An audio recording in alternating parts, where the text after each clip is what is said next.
What's up, guys? Orca's here, and today we finally have it.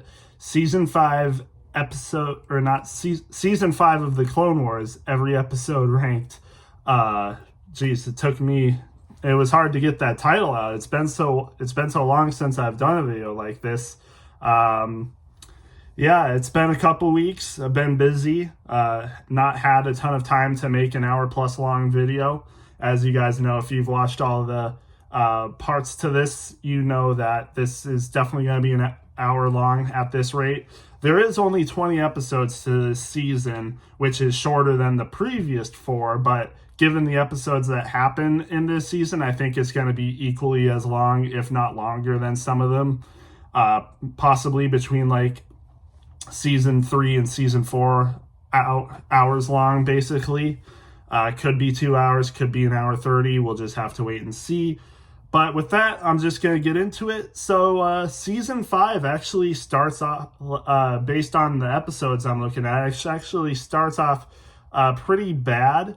And that's because you probably all know what arc I'm talking about. There is an arc in this season that is very not good, if I can put it lightly. But this season starts off, well, it doesn't start off with this arc, thankfully.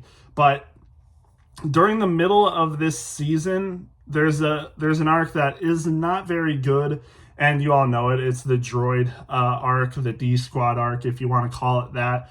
But episode 20, or I guess number 20, starts off with season 5, episode 11. I need to stop saying season as well. You all know the season. But episode 11, A Sunny Day in the Void. And this comes in at an outstanding 5.7 out of 10, which is an F tier episode. Yes, another F tier episode in this season.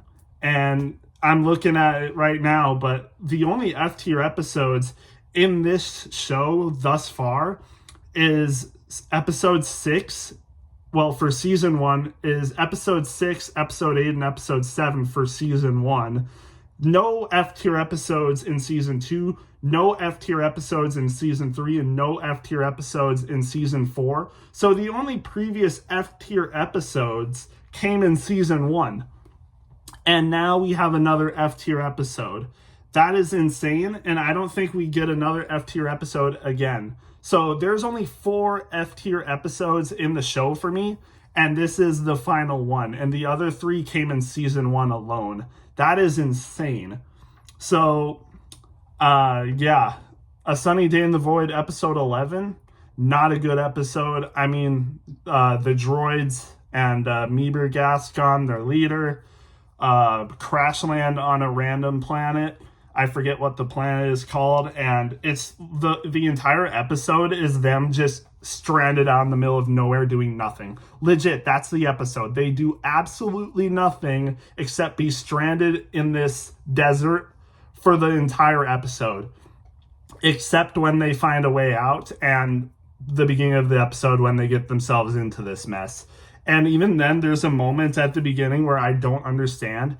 How do they crash into comets while they're in hyperspace? I don't get hyperspace at all. I thought the point of hyperspace and being in hyperspace is that you can't crash into things while you're in hyperspeed, or else hyperspeed would be like impossible, or else you would inevitably crash into something. But for some reason, these guys crash into comets while they're in hyperspace. Again, I don't know how that happens, but they do. I guess I need to brush up on my hyperspace and hyperspeed lore, but yeah, they crash, and then they crash onto this planet, and they're literally stranded there for the entire episode, and that's it. And basically the entire episode just consists of Meeber Gascon being like going absolutely insane because he's stranded in the middle of nowhere. And that's literally it. And it's so weird. And it's so bad. Because the only people that can talk is Whack, the pit droid, and Meeber Gascon. And then R2 and the other droids just don't do anything. And R2 is just being rebellious as he normally does and doesn't listen to Meeber Gascon. And of course, he finds a way to safety before Meeber Gascon does. It was just a bad episode. I don't really need to like summarize how bad it is. I don't need to like, summarize the episode. Just, it's a bad episode. I normally don't suggest skipping episodes in this show, but if you want to skip this episode, I would not blame you whatsoever. You're not missing anything in this episode at all. And really the only thing that it has going for it is sometimes it's kind of funny seeing Mieber Gascon going insane and Whack saying some funny stuff occasionally, but other than that, it's a bad episode and a waste of 20 minutes of your time. So I would suggest not watching it, but that's just me. Coming in at number 19, we have the previous episode before this episode, and this is the intro to this D Squad arc. It is Secret Weapons, episode 10, and it comes at a 7.02, which is a C tier episode, so definitely a lot better than its episode coming up. But yeah, it's still not a great episode in my opinion. It's the intro of the episode. We get to see Commander Neo, which was cool, but it's only like a brief moment. It's only like a cameo. He doesn't do much, but yeah, it's weird. We get the introduction, obviously, of Whack and Mieber Gascon. And it's it's not the greatest episode. Obviously, they're sneaking onto a Confederate ship and trying to steal information, obviously. And I guess really, it's okay, I guess. The only really good part about this episode, in my opinion, is like the fight while they're like in anti-gravity versus like a tactical droid and some other droids. I thought that part was pretty cool, but other than that, there's not really much to this episode. It's definitely not as bad as I said, A Sunny Day in the Void, which is the episode that comes after this episode. But it's still not the greatest, and yeah, 7.02 out of 10 isn't the greatest ranking for an episode. So yeah, so far we're not off to a very good start, and we continue the not very good start of season 5, continuing on with episode 13, coming in at number 18, episode 13, and this comes in at a 7.11 out of 10, which is a C tier episode. Again, just not a very good episode. It's thankfully the finale of this arc, and I guess it was kind of cool. For somehow they just, while they're escaping off the freaking weird planet they were on, they somehow stumble onto this Republic ship that they dock in, and for some reason there's like no one there, like no officers, no troops or anything, and they discover that the Separatists are actually using this abandoned Republic ship to crash into like a conference that the Jedi and like a lot of clone troopers are holding, discussing like war strategies and stuff like that. And the Separatists found out about this and were going to crash basically a Republic ship loaded with a ton of Rhydonium explosives and like kill everyone in that meeting and stuff. But Mieber Gascon, the droids, discover it, and they're able to hijack it and blow up the ship before it reaches the conference, which actually had a lot of interesting, like a lot of important people in it. I'm pretty sure Anakin, Obi-Wan were there, Cody, Rex, I think Wolf, even I think Neo was there. Either Neo was there or Bakara, or either possibly both of them were in there.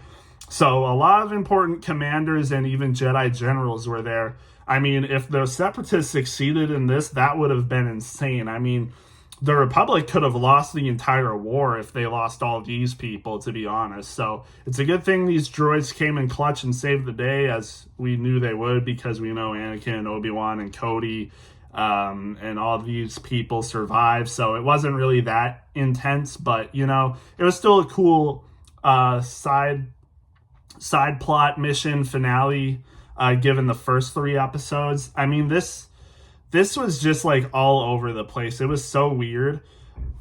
This arc, it was just, again, all over the place. We go from like this weird mission where they're infiltrating a Confederate ship to get information. Then they crash land on this weird planet and try to get out. try to find a way to sanity, basically. And they find a way to sanity. And then in the third episode, I'll get to later, it's not that far away. We're going to talk about it in a bit, but they, go on a side mission on this planet and try to find a way off the planet. And now we're here where they're off the planet, and they discover this ship is going to crash land into a huge conference meeting. So again, this arc is all over the place. And yeah, this was just weird. But I guess it was one of the better episodes of the arc, but that's not really saying much. Again, only a C tier episode, so nothing really special. Then for the number 18 or number 17 on the list, we go all the way down to episode 3, which is called Front Runners, and this comes in at a 7.6 out of 10, which is a B minus. So we're finally out of the C tier episodes. And may I remind you, in season 4, there was only one C tier episode, and it was actually a C plus in my opinion, so a higher C tier episode. But in season 5, there's an F tier episode, and there's 2 C tier episodes, so that's kind of crazy. But now we're out of it at number 17 again, like I said, 7.6 out of 10, which is a B minus. This episode, this is part of the Onderon arc, and I just thought this episode was slower than the other 3.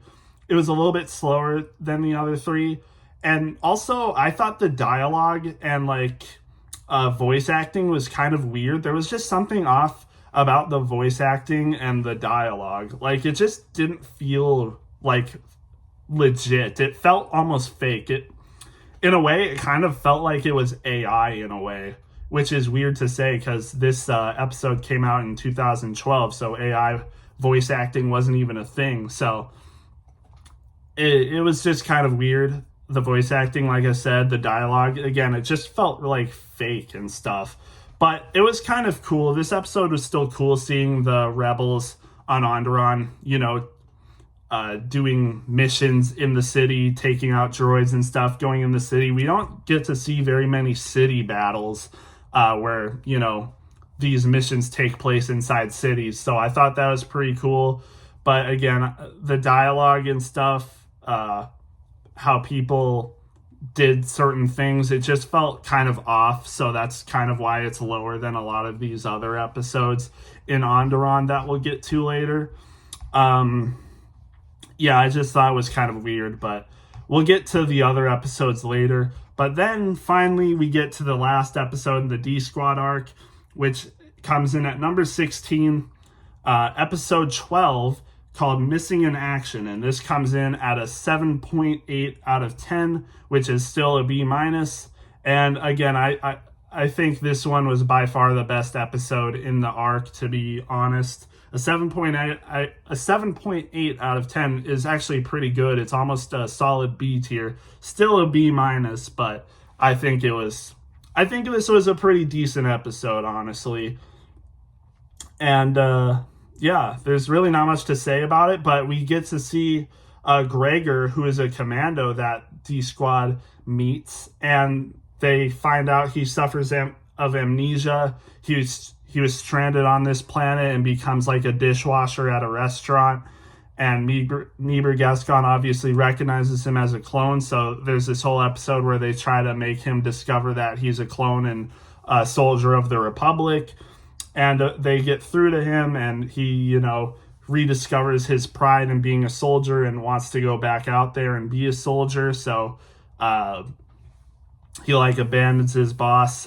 He tries to get D Squad and Niebuhr Gascon to safety and to get him off this planet, but they find out they have to do that, and it's actually revealed that there's a Confederate command post here where there's a ton of droids and stuff.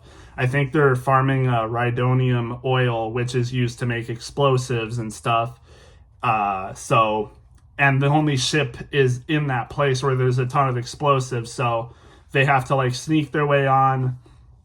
But Gregor's with them, and obviously it's revealed that these droids are, not supposed to be here, so they try to capture them, but then Gregor starts taking out all the droids, and it's a really nice sacrifice that Gregor makes. assume that he possibly dies here. And I admit, this scene did get me a little emotional when we see Gregor, shooting down all of the droids, going out on a last stand. Of course, we know that Gregor survives given Star Wars Rebels and Star Wars The Bad Batch, where we see him in those obviously shows. But at the time, we didn't know if he survived from this. So even watching it now, it's a little emotional, but still, it's a good last stand, and that's probably why this episode is so high, is because of that moment there. So yeah, I thought, again, this was a really good episode, and honestly, I might consider bumping it up to just a solid B tier episode. I think it deserves more than a B minus, but I don't think I'll probably watch this episode again in a while, so I'll leave it here for now, but maybe on rewatch I'd move it up to like a solid B tier episode. But yeah, for now it stays as a B minus at number 16 on the list. And then at number 15, you guys might be surprised at this one. It's episode 17, which is Sabotage, and this comes in at a 7.84 out of 10. And if you guys know, this is the first episode to the Ahsoka Framed arc. And you guys might be surprised that it's this low on the list, like number 15. Yeah, there's a lot of episodes that come before this, in my opinion. So you guys might question that. And I just think, again, this episode is a little slow. Like, it's cool to see Ahsoka and Anakin on, together, and they're on this mission. I think they're on Cato Nemoidia at the beginning of this episode, and Anakin has a problem with a buzz droid, so it's kind of like reminiscent of Revenge of the Sith when Anakin and Obi-Wan are flying over Coruscant for the Battle of Coruscant in space, and Obi-Wan has this problem with buzz droids. It's kind of reminiscent of that, where the Padawan is helping the Master with buzz droids in a space battle, and now Ahsoka is helping Anakin with buzz droids in this air battle. So, and she ends up saving him because he gets knocked out by the buzz droids destroying his ship, and Ahsoka saves him. I just thought that was a really cool moment. And then it's revealed they have to go back to Coruscant because someone bombed. I don't think did they bomb the Jedi Temple? I think they did bomb the Jedi Temple. It was either they bombed the Jedi Temple or some Republic building that had like military stuff. I can't remember, but I do think it was the Jedi Temple.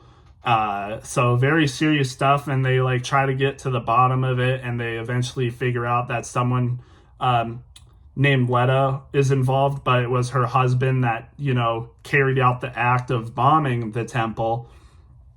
So at the end, they figure Letta was somewhat involved in this, and she's arrested, and we're led to believe that's the end of that, but we know that a lot of stuff follows this episode, but we're kind of like figured to believe that this was kind of the end of this and just, a one-off episode, but obviously we know that it gets way deeper after this episode. But again, I just, obviously compared to the rest of the arc, I think this is just like a slow start, kind of just like an introduction into the arc as a whole. Like, they needed to do something to kick this off, and I think they still did a good job at it. Like, B tier episodes, nothing to sneeze at, still pretty good, but just not like one of the best episodes in my opinion. Again, it's cool to see Ahsoka and Anakin's interactions and all that stuff, but I just think, they could have done a little bit more, maybe put a little more intrigue and stuff.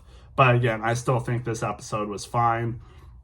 But yeah, then coming in at number 14, we have the first episode in the Younglings arc. So we get to number 14 on the list, which comes in as 7.9 out of 10. Bound for Rescue, I believe. Yep. Bound for Rescue. And this is the third part of the Younglings arc. There's the Younglings and Ahsoka are stranded on this planet. Ahsoka actually got it's Florum, actually, the pirate world. So we get to see Hondo. He comes in at the second part of this arc here, but we get to see more of him in this arc. Ahsoka in the previous episode was captured by the pirates, so the younglings try to rescue her, and they like stage this act with like a traveling circus, and this traveling circus was going to Hondo and the pirates to like do a show for them and stuff. So they figure if they join the circus and perform for Hondo, they could make a plan and after all this stuff be able to rescue Ahsoka. And I think it was kind of funny. It really it's kind of fun to see these kind of like unserious episodes. Like obviously it's serious, like it's a rescue mission for Ahsoka, the pirates, like this, there's a lot of stakes involved in this, but it really feels like lighthearted and stuff, and it really feels Star Wars-y to me. Like this feels like something George Lucas would definitely make, and I definitely think he was involved with this a good amount. Obviously he's the creator, but again, this really feels like Star Wars to me. Very lighthearted, very like Ewok-y, for Return of the Jedi standards and stuff like that. I just really like that. I like the characters. I like the younglings as well, how they work together and stuff like that. It's really fun. And they eventually get Ahsoka back. Hondo in this episode was hilarious as well. Yeah, just a good episode in my opinion. And not bad episode. 7.9 out of 10, nothing to sneeze at. So again, I really like this episode. But then at number 13, we have episode 2. So back to the Onderon arc. This is the first part of the Onderon arc, and it's called A War on Two Fronts. And this episode comes in at a 7.95 out of 10, which is still a B tier episode. And we get the introduction, obviously, of Onderon and the world and stuff. We see that there's like rebels on Onderon trying to take their planet back from the Separatists. And Ahsoka, Obi-Wan, Anakin, and Rex all go there to help the rebels. I don't know why the Republic can't like just obviously do a full-scale war there and try to take Onderon and make them a Republic world. I don't know why they can't do that. Maybe it's because they would lose or something. I can't remember why the Republic doesn't just try to go to Onderon and take it for their own, but instead they try to just train these rebels to take Onderon back for themselves. I don't know why that the Republic, again, doesn't just go and take it for their own, but for some reason they just go and have Obi-Wan and the crew just train rebels to take it. Again, I don't know why, but they do. So basically the arc is about these rebels trying to take Onderon back, and they're obviously stationed near the capital city. So they're trying to take the capital city basically, and if they take the capital city, they're basically pretty good. So it was a good episode. We get to meet people like Saw Gerrera and Steela. It was cool to see Saw Gerrera for the first time. This is his first canon appearance, if I'm not mistaken. Just a really fun episode. It's cool to see like the drama between Ahsoka, Lux, and Steela, because Lux is on this world and helping Onderon fight, and we see that Lux and Steela kind of have a thing going. So Ahsoka obviously previously like was kind of the love interest for Lux, or Lux was kind of the love interest for Ahsoka, but now we see that Lux and Steela have this thing going on. So Ahsoka's kind of distraught by this, or like whatever other synonyms you want to say for distraught. But it was cool to see the tension between Ahsoka and Steela, because Steela obviously also sees that Ahsoka and Lux kind of have a thing going on, so she's kind of jealous about that.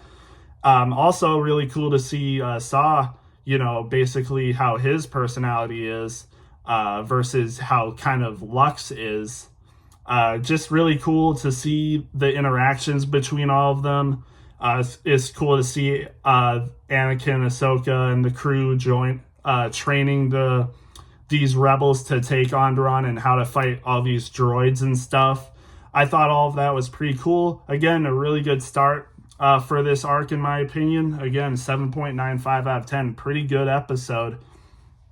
But again, the reason why it's not like an A-tier episode or anything is because like nothing really amazing or insane happens during this. It's kind of just like building the arc as a whole. Just telling a solid story. Nothing too crazy, but it's cool to see, a different approach to, kind of war and stuff, and how this world deals with, and how this galaxy deals with a war. When Onderon used to be kind of like a monarchy, like they had a king and stuff, but now the separatists came and took this world and made it their own, and have their own king and stuff, who's kind of allied with the separatists and stuff like that. And these rebels can't really do anything about that. So yeah, it's just interesting. Again, I said it a lot, but I don't know why the Republic doesn't just try to take this world, but I know for sure there's a good explanation for why they don't. I just forgot. There's definitely an explanation why they don't.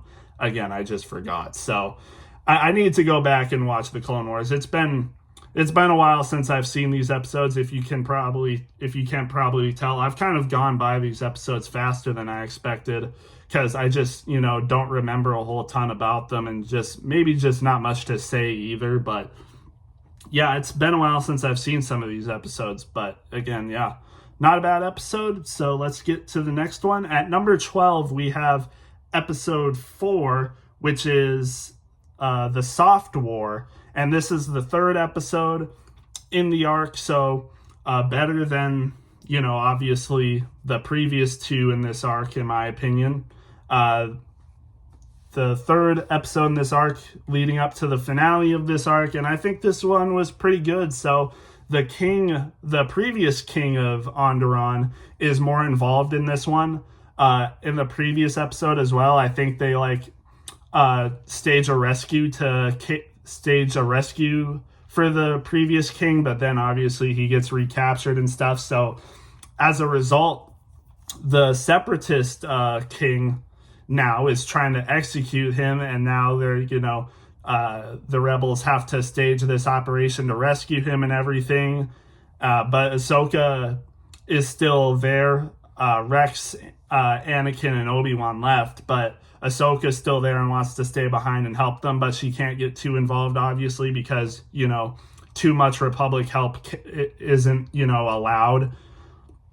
So Ahsoka can't help too much, but she's still helping them basically behind the lines, but she's not actually fighting with them. She's just helping them and telling them what to do and assisting them and everything. But she ends up helping them here. She sees that they're about to fail this, the king's about to be executed, so she steps in and helps them. And it just goes really hectic from there. And we see also the people, the rebels have started to get the people on their side as well, which was an important thing to do. So the people are very much on their side as well, rebelling against the separatist king. So the separatist king and his forces are kind of put on the back foot. And obviously the rebels, with Ahsoka's help, are able to rescue the king. And it just really goes downhill from there. Again, it's really cool to see the characterizations of people, especially like Saw Gerrera in this moment, and the rebels as a whole. Just a really good episode. The tension was really good, obviously. Just a really good episode. Coming in at number 12, I can't remember if I said that. Yeah, just a really good episode in my opinion. Then coming in at number 11, we have episode 7, which is A Test of Strength. And this is an 8.26 out of 10, which is a B+. So we got the first B+ episode finally, after a long string of just B- and B tier episodes. We get a B+ episode. Kind of takes a little bit longer compared to other seasons like season 4, but at number 11 we finally got it. And I thought this episode was really good. This is the second part of the Younglings arc, and this is where they've just got back from, obviously, Ilum, where they got their crystals, which I'll get to later, which comes up later. Obviously, that was the first episode, and this is the follow-up episode. But now they're back on their ship, and they're choosing their lightsabers now, which is really cool. And we get to see the droid named Huyang, who appears in Ahsoka. And Huyang's a really good character, played by David Tennant, who was in Doctor Who, I believe. Multiple award-winning actor. I'm pretty sure he got a Emmy or a Grammy or whatever the award is for actors and stuff. But he got an award for this episode, actually, for his acting. So I think that's pretty cool. It's like one of the only like acting awards that a Clone Wars voice actor or actress has gotten. So I think that's really cool. And yeah, Huyang is a really good character in this episode. It's really cool to see like how Jedi design lightsabers, like all the stuff they have for lightsabers and everything. And like we get to see obviously these Padawans, or not Padawans, younglings, choose their lightsabers, and Ahsoka's there obviously to help them. And yeah, I just thought this was a really cool episode. And obviously this is the introduction to this arc of Hondo and the pirates. The pirates see this Jedi ship, and kyber crystals, which these younglings have, are worth a lot of money. And the pirates want those kyber crystals because they can get, again, a lot of money for those kyber crystals. So they board this ship. They try to obviously take the crystals for themselves. So it's the younglings, Ahsoka and Huyang, versus Hondo and his pirate crew. And I just thought it was really cool interactions between the younglings and the pirates and Hondo. Hondo's hilarious in this episode. Yeah, it was just really fun. And obviously we know that Ahsoka gets captured by the pirates in this episode, which is why we see obviously the younglings try to rescue her. I forget the guy's name. What's his name? The main, the male, the kid youngling. I forget his name. I know there's other characters' names. Like I know Nax, I know Katuni, I know Gunji, but I can't remember this guy's name. It's off the tip of my tongue. I have it in my notes, but I don't have my notes with me right now, so I don't want to leave and go get them. But it's cool to see his interactions. Katuni, I would say, is the other youngling. This guy, acts with the most, like has conversations with the most, is what I'm trying to say. Seeing the discourse between the two, and this guy is very much of kind of like a rebel, but I think it's cool to see that he like his favorite Jedi, kind of who he takes after and who he wants to kind of be, is Obi-Wan Kenobi, and I think that's so cool. But he kind of does it for the wrong reasons. He kind of idolizes Kenobi only because of his lightsaber skills. And it's kind of funny to see that, to see these kids have role model Jedi, basically. Like, obviously, maybe some youngling Jedi would look up to Anakin Skywalker. Maybe some, obviously, the Grandmaster Yoda, maybe even Mace Windu or Plo Koon. But this guy looks up to Kenobi as a lightsaber duelist, and I think that's really cool. Again, seeing the characterizations of the younglings, I think, is really cool. So, yeah, I like that. Just another really good youngling episode. Obviously, basically, I think everyone's good in this episode, really, honestly. All the acting and stuff, the jobs they do, just really phenomenal acting and all that. I think this episode is really good. So then at number 10, finally, we've gotten into the top 10, and this is episode 9, A Necessary Bond. So the finale of the Younglings arc, and this comes in at an 8.27 out of 10, which is another B+, and only 0.01 above a test of strength, if I'm not mistaken. Yes, only 0.01 points ahead of a test of strength. So barely inches out a test of strength for being the better episode. And yeah, I remember ranking these episodes, and between these two, I thought it was really hard to compare. Like both of them are similar in a lot of ways. Seeing the younglings and Ahsoka. Now the younglings and Ahsoka are fighting against the Separatists, because I think in the previous episode, we see General Grievous show up, and he's attacking Obi-Wan's fleet, because I'm pretty sure Obi-Wan and Cody were gonna like try to help the younglings and stuff, but then they got caught in the crossfire between the Separatists and General Grievous as he boarded and attacked their ship, and Cody and Obi-Wan had to escape because Grievous was winning that battle. So they had to escape their ship, and they couldn't help the younglings.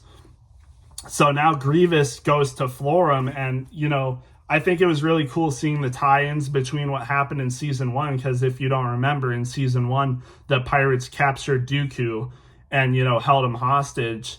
So Dooku obviously had a chip on his shoulder, had some business with the pirates. So now Grievous has gone to Florum with the pirates to avenge Count Dooku, and, you know, he wants the pirates working for him or as prisoners and stuff. So now the pirates, Ahsoka, and the younglings are all on the same side now, trying to escape from the Separatists and beat the Separatists and General Grievous and all that stuff. So it was cool seeing Hondo now on the Jedi side and the youngling side. And Hondo's characterization in this episode, I think, was really good. And we get to see like more of his fascination with Jedi and and their lightsabers. Like, it's interesting to see Hondo has like an actual fascination with the Jedi and their lightsabers and stuff. He doesn't just like it for money. He actually has an interest in, you know, curiosity about it. And I think that's a really cool character trait that he has. Like, he finds interest in a lot of things. Again, I just like Hondo as a character. Legit one of the best characters in this show. And it's funny because like legit last episode and the previous episode, he was the villain, but now in this episode he's kind of the hero. And like, it's cool to see his characterization, because he kind of actually has a heart in this episode. Like, the things he does in this episode isn't for money. Like, he's not a good guy just because it benefits him. He's a good guy because it's actually the right thing to do, and he helps these kids and stuff. And I think that's a really good character trait as well. Like, he kind of has a little soft spot for these children. Like, I think that's really cool. Like, he doesn't like want these children to get hurt. Like, he has morals. Like, he'll do worse stuff with like grown-ups and stuff, but, you know, when it comes to children, like, that's a no-go. Doing like bad things to children, like killing children and stuff like that, that's a no-go for him. So I think that's, again, really cool character development for Hondo.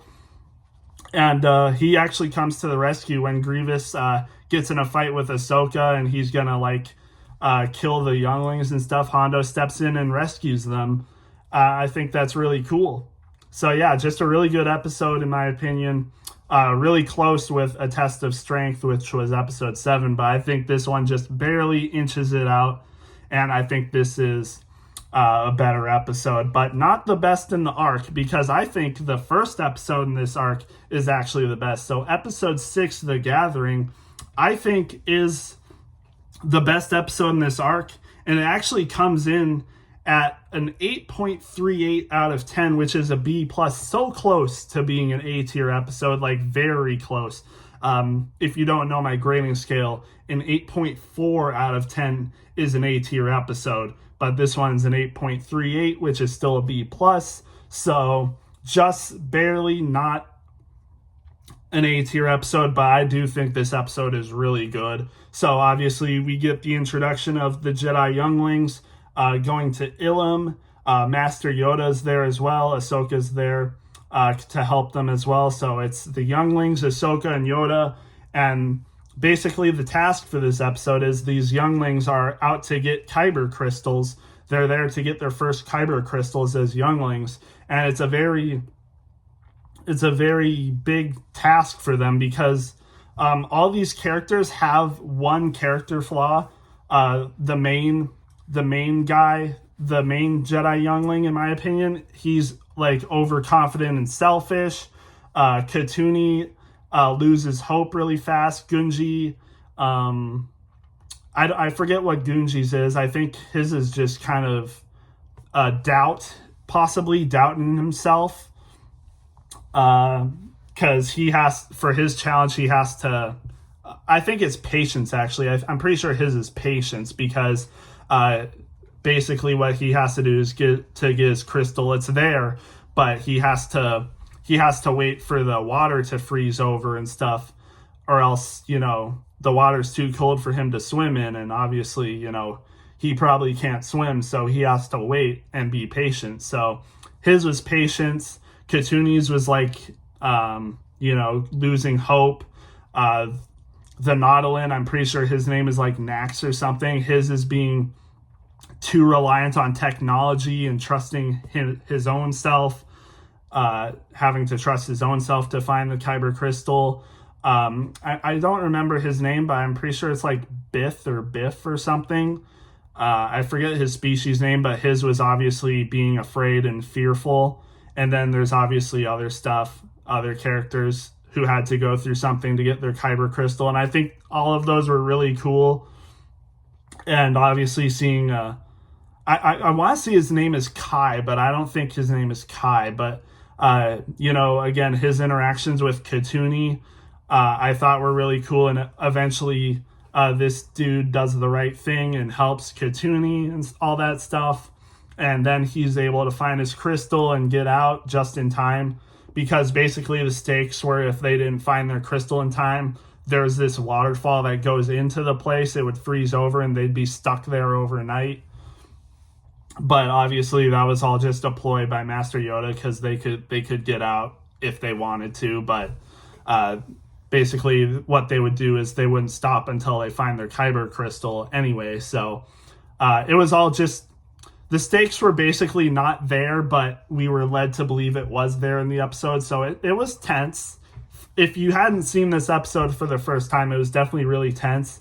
And again, I just thought this was a really good episode. It really works.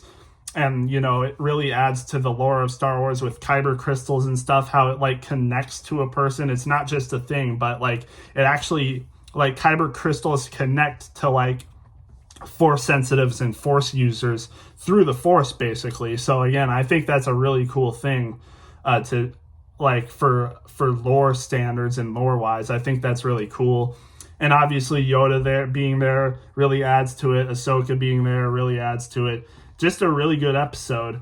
I don't know if I mentioned, but it's number 9 on my list. So we've been in the top 10. It started with, obviously, the finale for the Youngling Arc, A Necessary Bond. And this one comes in at number 9 and is the best episode in the Youngling Arc, in my opinion. And again, like I said, a B+ episode.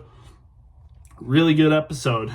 And now we get into number 8, which is Season 5. I said season again. I need to stop doing that. It's episode 5, Tipping Points. And before I get into that, I'm going to take a drink of water because my throat is starting to hurt from all this talking.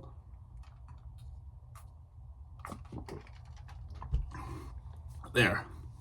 So at number 8, Tipping Points comes in at an 8.4 out of 10, which, yes, is our first A-tier episode. Comes in at an A-, obviously.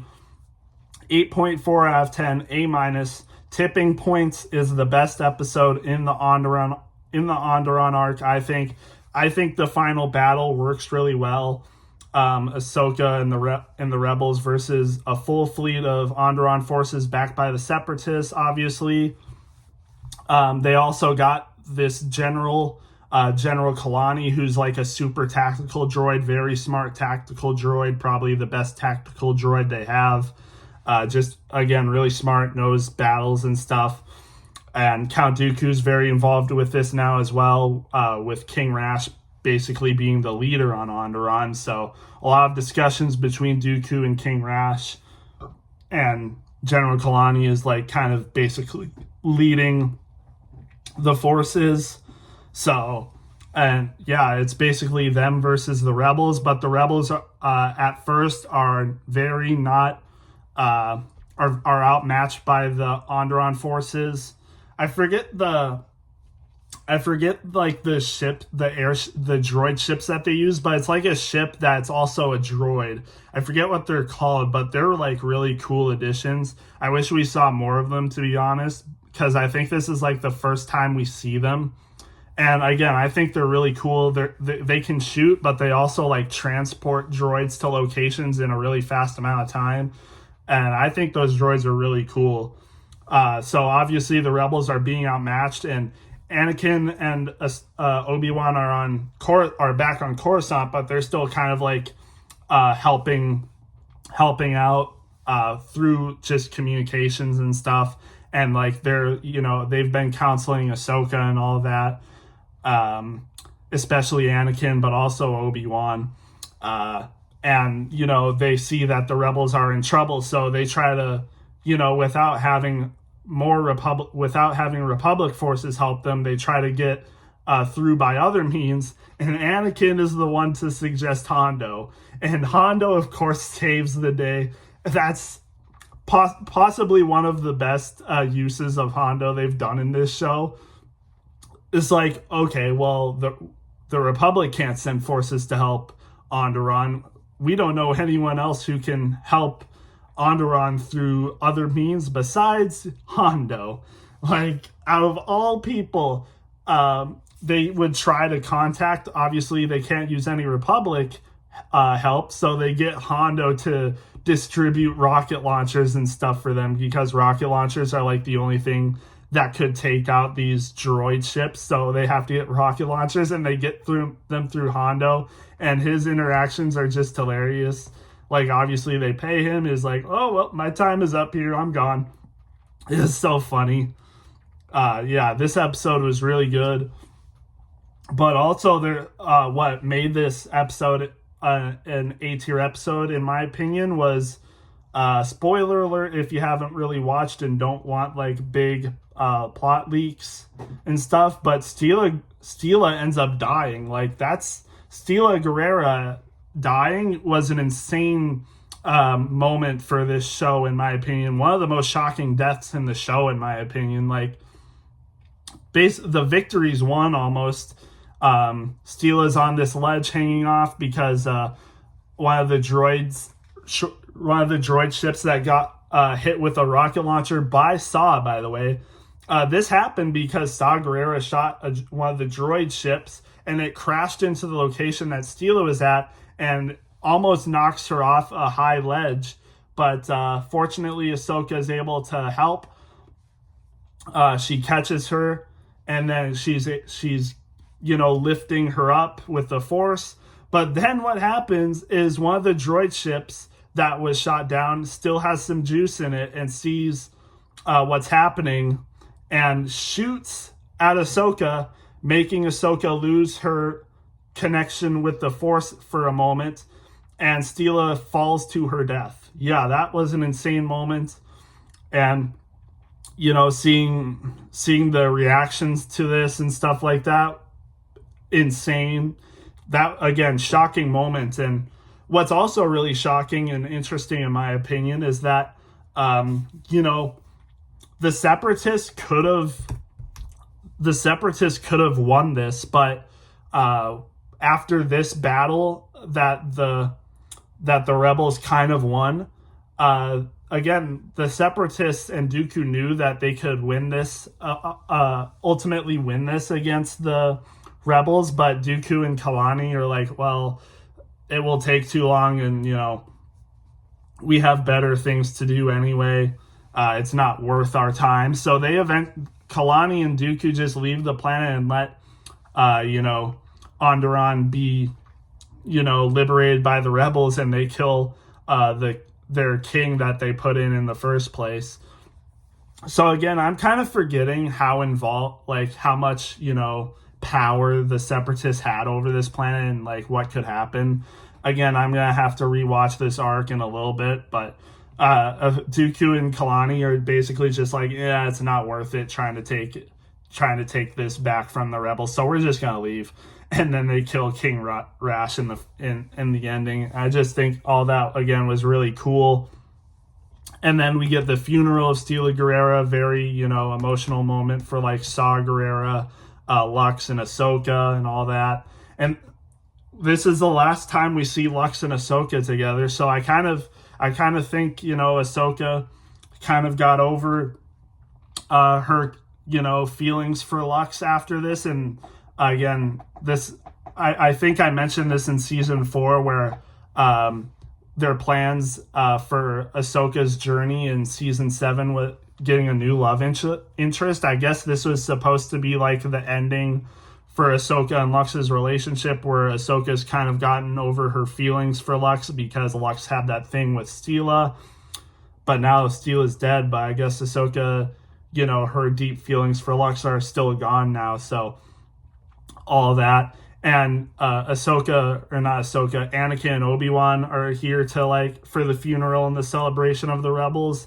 And Obi-Wan says one of the most heartfelt lines in the show, in my opinion. I don't remember how it all goes, but one of the things that he says with Anakin is, "This has been a rough or tough journey for our Padawan." And I think that, again, just that line is really touching. The fact that Obi-Wan considers her still kind of his Padawan is really touching, because if you remember, originally Ahsoka was supposed to be Obi-Wan's new Padawan. Anakin became a Jedi Knight, so Obi-Wan was allowed to have a new Padawan, and it was going to be Ahsoka, but Yoda kind of chose Anakin to be Ahsoka's master. So Obi-Wan, again, was supposed to be her master, but Yoda decided it would be better that Anakin be her master. But the fact that Obi-Wan still considers her to be his Padawan in a way, I think is so touching. And throughout this show, I mean, we see a lot of moments where Obi-Wan and Ahsoka, have conversations together, interact a lot, and where Obi-Wan even teaches her things. There's a moment either in Front Runners or the Soft War, episode 3 or episode 4, where Obi-Wan really gives her good counseling and stuff, and it's really much like a master and Padawan moment that they have together. So to see Obi-Wan say, "This has been a tough journey for our Padawan," it's a really touching and earned moment, in my opinion. And I just think that was really good. Again, I think this episode was really good. Again, coming in at a 8.4 out of 10, A- episode. So yeah, again, really good. And honestly, after this was number 8 on the list. I think the quality of episodes really climbs up from here, because at number 7, we have episode 19, To Catch a Jedi. And obviously, this is in the Ahsoka arc, where Ahsoka is framed. This is the third part of the episode where Ahsoka is still on the run, and Ahsoka meets up with Ventress, and her and Ventress work together, which I think was really cool. Seeing Ahsoka and Ventress work together, again, I think was really cool. The action in this episode, I think, was really cool. Seeing, obviously, Anakin is after her, trying to get her back, and funny enough, Plo Koon and the 104th are after her as well as the Coruscant Guard and the 501st and everyone. They're trying to get Ahsoka, but she's trying to figure all this stuff out on her own and who's really behind this. And yeah, I think all of that was really cool. And honestly, the characterization for Ventress in this episode is really cool as well. Seeing that she's, obviously still a bounty hunter. She gets the upper hand on Ahsoka and is going to turn her in. But then, after hearing her story and everything about how she's been abandoned by the Jedi Order and all that, she kind of feels sympathy to her and starts, actually working with her to, save her from all this. And it's Ventress, if she carried through with this, she would get paid a lot. But choosing the moral way and actually helping her, and she's not getting paid for this at all. Compared to when she did the right thing, bringing the daughter or the sister back to her brother in episode 20 in season 4, and she still gets paid for that. She doesn't get paid for this at all when she's doing the right thing. So I think that's really good characterization for her. Seeing the interactions between Ahsoka and Ventress, where Ahsoka says something like, I never pictured us working together ever. And yeah, that's just a really, straightforward line. Like, and it really, I mean, it says that about us too. Like, that's kind of like what we're thinking. Like, if we watched Ventress in season 1 and early season 3, being, a separatist villain, yeah, we would never picture Ahsoka working with someone like Ventress. And I think, again, that's really cool. I think that's a really cool moment with them. And eventually the 104th catches and the Coruscant Guard catches up to them. There's a really cool fight scene where Ahsoka and Ventress have to, fight them, but obviously Ahsoka doesn't want to kill these clones. So Ventress obviously doesn't either, but they just whoop them because obviously they're more skilled as Jedi and, trained Sith apprentices. So yeah, they beat them. Wolf obviously has, the fight with Ventress, and I think that's ironic considering Wolf's cybernetic eye and the scar he has on his eye was caused by Ventress. So to see him fight her here once again is pretty ironic. And obviously Ventress gets the best of him again, and they escape.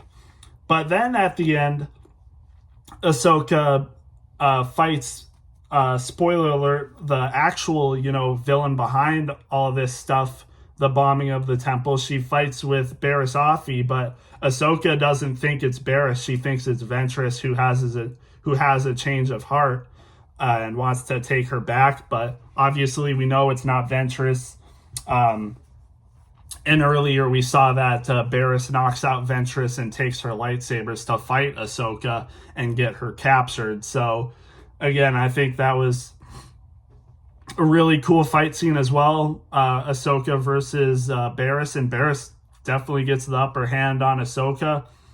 And I think it's a combination of Barriss could slightly be a better fighter than Ahsoka at this point, but also Barriss is more familiar with where she's fighting at. So this is the place where Barriss got all the nanobots and stuff to blow up the Jedi Temple. Basically, again, what she did, like, if you're confused on who actually bombed the Jedi Temple, Barriss got Letta Terman's husband to bomb the Jedi Temple, but what she did is she got Letta's husband to eat the nanobots, I'm pretty sure.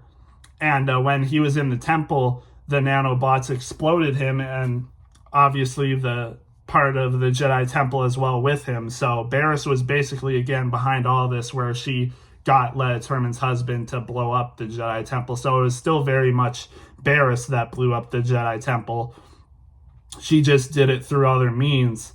And again, so she knows this place. She gets the best of Ahsoka, is able to use stuff to her advantage, and, beats Ahsoka fair and square, in my opinion. Obviously used some dirty tricks to beat her, but, Barriss is a skilled fighter. She ends up, besting Ahsoka here, and then Ahsoka gets captured at the end of this episode. So episode 19, To Catch a Jedi, a very fitting title, because they do indeed catch a Jedi by the end of this episode. Yeah, it was really good. And I'm looking at the, description for this episode. I looked up season 5 episodes, just to know what episodes I'm seeing, because for my list I only have the season and episode number. I don't actually have the title. So it's funny to see the description. It's Yoda, Anakin, the Jedi Knights in action as they fight across the galaxy in the Clone Wars against Count Dooku and his evil Sith army. That is very much not what happens in this episode, but again, it's funny. It's funny to see that, but again, I think this was a really good episode. Obviously, a 9.02 out of 10, which is an A+ episode. Just a really good episode, close to an S tier episode, but just not quite there. But definitely a very good episode in my opinion. And we'll get to the other 2 episodes in this arc later. But now we're going into number 6 on my list, which is actually still part of this arc. Actually, I thought it was going to be a different episode, but it's still part of this arc. It is The Jedi Who Knew Too Much, episode 18. And this comes in at a 9.3 out of set. Oh my gosh, I almost said that. A 9.36 out of 10, which is an S tier episode. And yeah, a really good episode in my opinion. Technically an S minus, not quite a solid S tier episode, but obviously still an S tier episode. A 9.36 out of 10. Very good episode. And at number 6 on the list, that's pretty high up for an S tier episode. So that means the other 5 episodes left in this list are S tier episodes. So yeah, that's really good for this season. And I'm pretty sure for a season, this is the most S tier episodes we have for a season. So obviously we had 1 S tier episode in season 2. We had 5 S tier episodes. Oh wait, no, I'm mistaken. Because season 4 has 8 S tier episodes. But for a season, this has the second most S tier episodes. So, not far off from season 4. It's hard to beat season 4, to be honest, for, in anything, basically. Season 4 basically has the best accolades in everything. But in my opinion, except for a couple things, because I do think season 5 has episodes that are better than the best episode in season 4. But for number 6 on the list, an S tier episode is pretty good, especially for a shortened season. Obviously, this has 2 less episodes than seasons 1 through 4. So to have an S tier episode on number 6 for this list, that's pretty good for a 20 episode season. So yeah, this episode is really good. Obviously, after seeing the beginning of this arc, Sabotage, where we thought kind of it was all wrapped up, but plot twists happen, and yeah, just very interesting stuff. So Letta Termund wants to see Ahsoka for some reason, and my theory is that I think Letta Termund was mind tricked by Barriss to want her to see Ahsoka, because it doesn't really make much sense that Letta would want to see Ahsoka. You would figure maybe Letta would want to see someone else, maybe like Anakin, who is involved in this as well. But Letta Termund wants Ahsoka because Letta Termund is gonna obviously Letta Termund knows more about this case and knows that someone else was involved in this. And as Letta is about to tell Ahsoka more information, she's force choked and killed by someone. And we are led to believe, based on footage, that the person that killed her is Ahsoka. Obviously, we know it's not Ahsoka, but based on camera footage, the clones wouldn't figure that. So the clones see in camera footage that Ahsoka, it looks like, is attacking Letta Termund with the Force and kills her.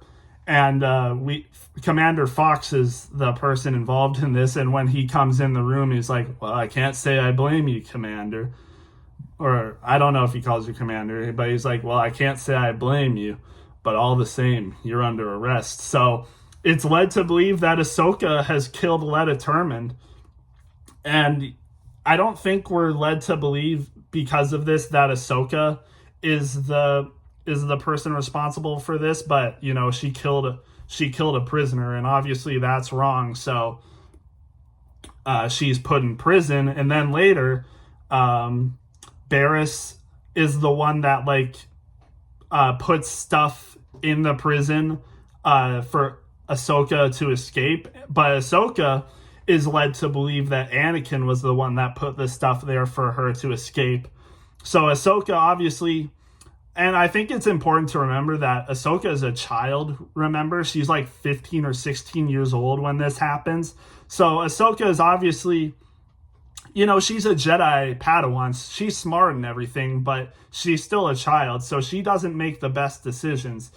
Even though she has the stuff needed to escape prison, she probably shouldn't, but she's a child and she thinks Anakin put that stuff there to help her escape. So obviously she takes it, But obviously, we know now that it was Barriss that put that stuff there for her to escape. And obviously, she probably knew that Ahsoka would use that stuff to escape. So Barriss stages the whole thing and kills troopers in her wake as when she leaves. So then, when Ahsoka's escaping, Commander Fox sees her. He's led to believe that Ahsoka escaped and killed these troopers that tried to prevent her from escaping. And yeah, it just doesn't look good for her at all here now. Because now, I can't remember if other stuff happens, but now, obviously the Coruscant Guard, the troopers, and now the Jedi are led to believe that Ahsoka was involved with this, and maybe she killed Letta Turman to, clear her. But yeah, it was a lot to take in, and the tides have turned really quick. We really went from 0 to 100 really fast, because now Ahsoka is led to believe that she's the one that's responsible for this. And yeah, it's a lot to take in, because now the Jedi have to, send people after her. Just not a good look on Ahsoka's end. And it ends with Anakin chasing her down, and there's this really gripping scene at the end where Ahsoka and Anakin have a really, heart-to-heart conversation and stuff, where like Anakin is trying to bring her back and to prove her innocence, but Ahsoka figures that there's no way to prove her innocence at this point, and she has to figure it out for herself. And yeah, it's really gripping stuff, and yeah, just a lot to take in. Really gripping stuff at the end there with Ahsoka and Anakin.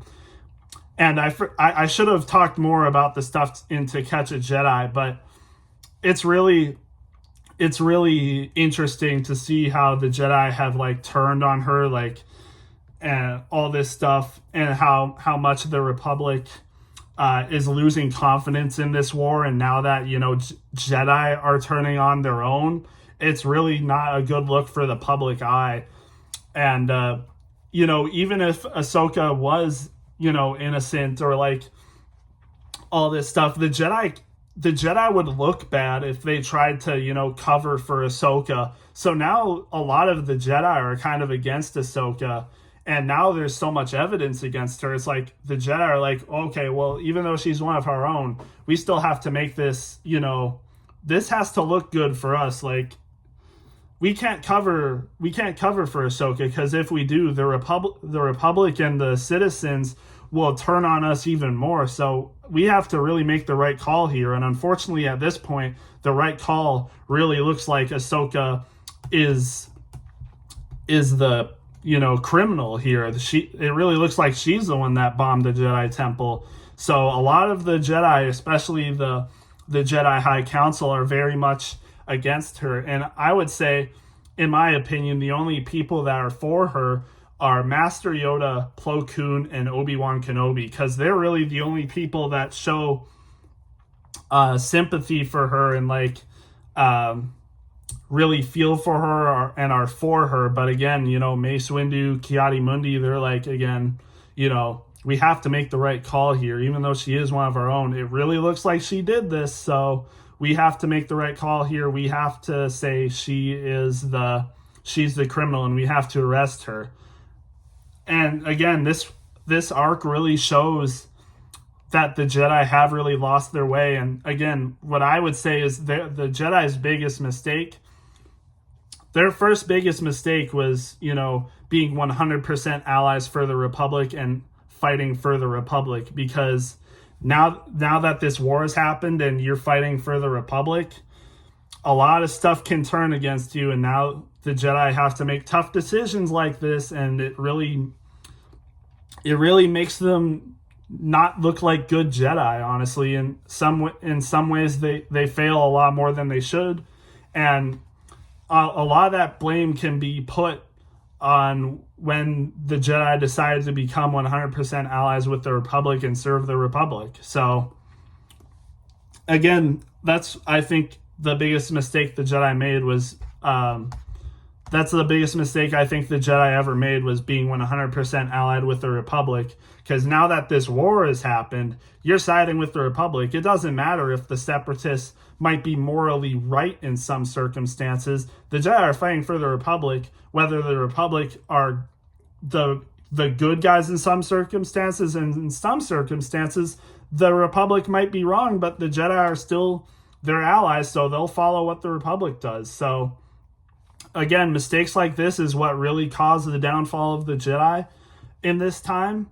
And yeah, you can really see the mistakes of the Jedi in this episode.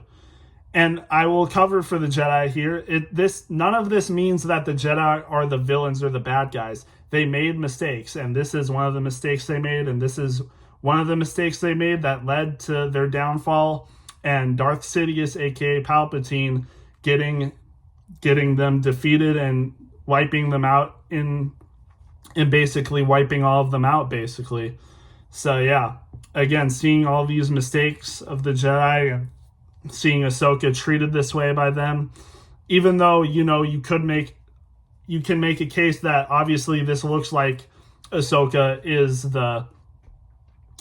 is obviously the criminal. We know that she isn't. So it's obviously, I can see both sides of this, but I can also see how the Jedi are very much wrong in this, and how this was really turned on them to make them look like the bad guys, even though they aren't.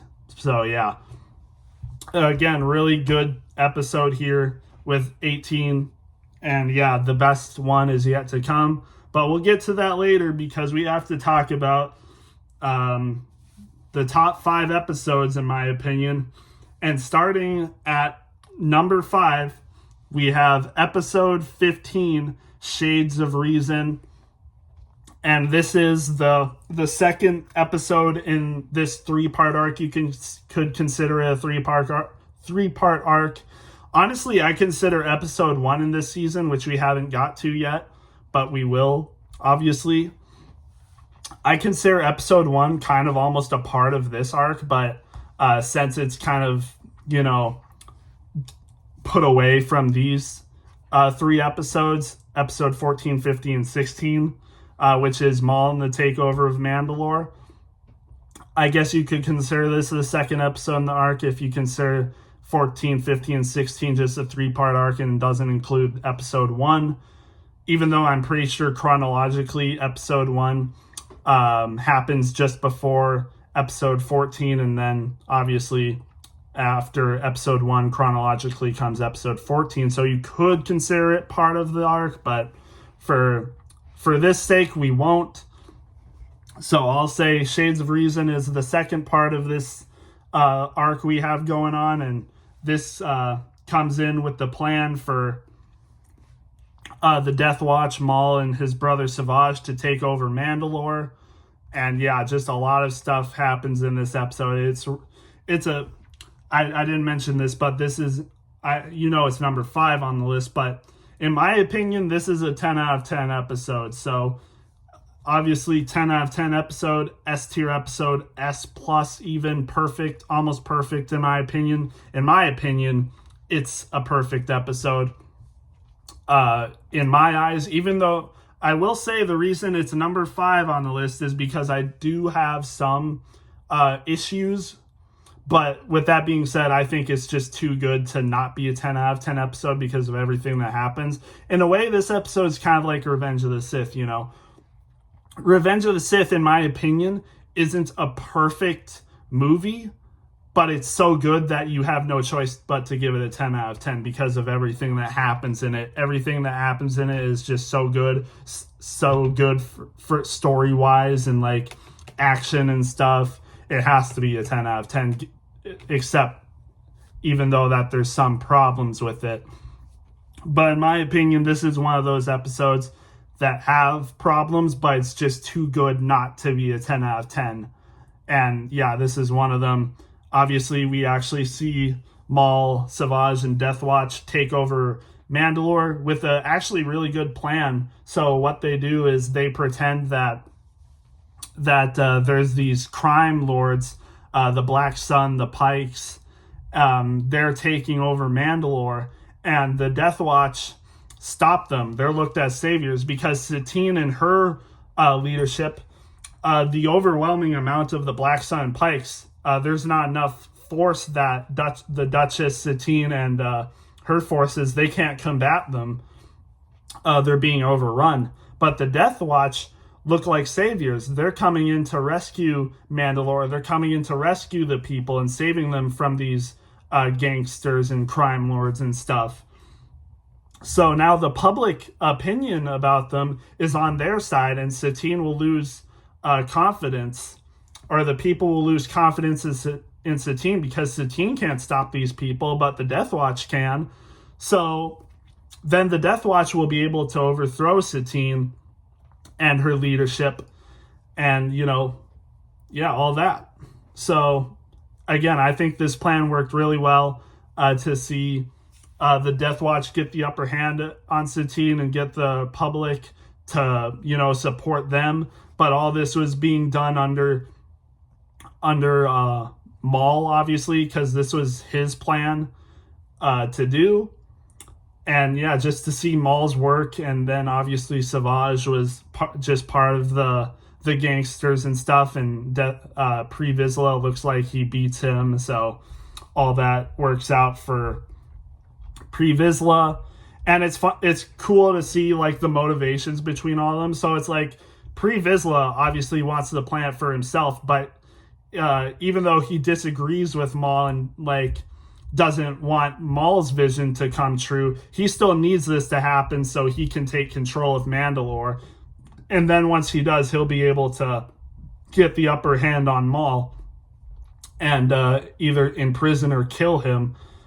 So he needs to enact this plan. And at the same time, Maul and Savage know that Pre Vizsla will probably betray them because they know that Pre Vizsla doesn't want Maul's overall plan, which Maul's overall plan is to take over Mandalore, but he wants a crime organization. The reason he got the Black Sun and the Pike Syndicate to work for him in the first place is because he wants an alliance with them and to be like one huge crime organization and to eventually have a huge dominance over the galaxy. But obviously Pre Vizsla doesn't want this. He just wants Mandalore to himself and just to be the ruler of Mandalore like his peoples once were. Because obviously Pre Vizsla's stake in this is he's a warrior. And Mandalore used to be once a warrior, had a warrior past where like the leaders of Mandalore were warriors like he was. Obviously you had Tar Vizsla, who was a Mandalorian leader and eventually became a Jedi. You had like Mandalore the Ultimate, who used to be the leader of Mandalore, and other people behind and in front of him. But now that stuff has stopped. Satine has now this peaceful, Mandalore's a peaceful planet now. They're a neutral system, and they like only want peace and stuff. They don't want warriors. They don't want, a military system and stuff like that, or a military leadership and stuff like that. They just want it all peaceful. They're basically the equivalent of Switzerland. And I know Switzerland obviously has a military and stuff, but they stay out of wars and all that. They're a peaceful planet. And that's why the Death Watch and Maul's plan to overtake Mandalore, disguising it as crime syndicate and gangsters taking over the planet, making Satine's leadership not being able to stop them seem weak, in order for the public to want Pre Vizsla and them to be the leaders of Mandalore, because they're strong. They can defend themselves and all that, and defend from attackers and stuff. It makes them look like the good guys. So yeah, just a really good plan, and eventually it works to perfection, of course, all in Maul's plan. And then obviously, Pre Vizsla betrays him because Maul walks in and is like, obviously your vision is oversighted. We have a base, but we need to expand. And Pre Vizsla's like, it wasn't an oversight. I have no interest in other systems. And so he arrests Maul, puts him in prison, And here's one of my problems is like Pre Vizsla wants Maul dead. So why doesn't he just kill him here?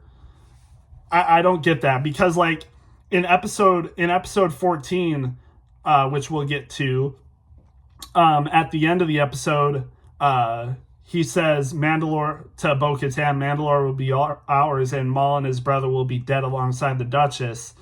So why doesn't he just kill him here? Why does he just put him in prison?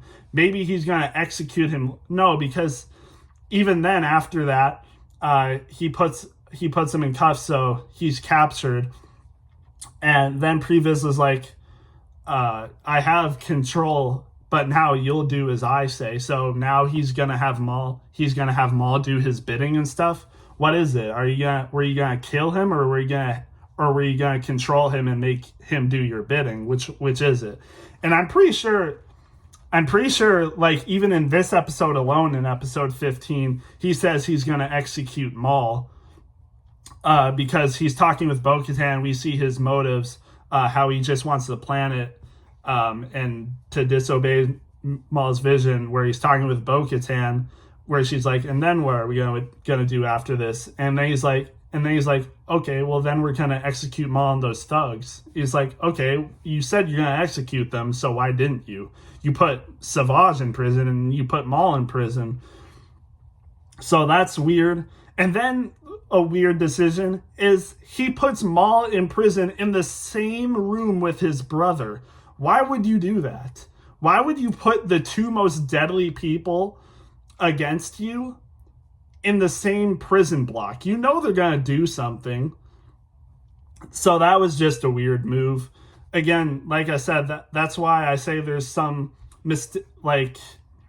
things wrong with this episode. But again, I think it's too good to not be a 10 out of 10, kind of like Revenge of the Sith, where we know Revenge of the Sith has problems, basically as big as this, but, Revenge of the Sith is so good that it has to be a 10 out of 10, kind of like this episode, where it's so good. And basically, what I think makes this episode a 10 out of 10, especially, is the fight between Maul versus Pre Vizsla. Oh my, I could watch that fight scene and that whole moment like a million times over and not be tired of it. The stuff they do, everything leading up to it, it's just amazing.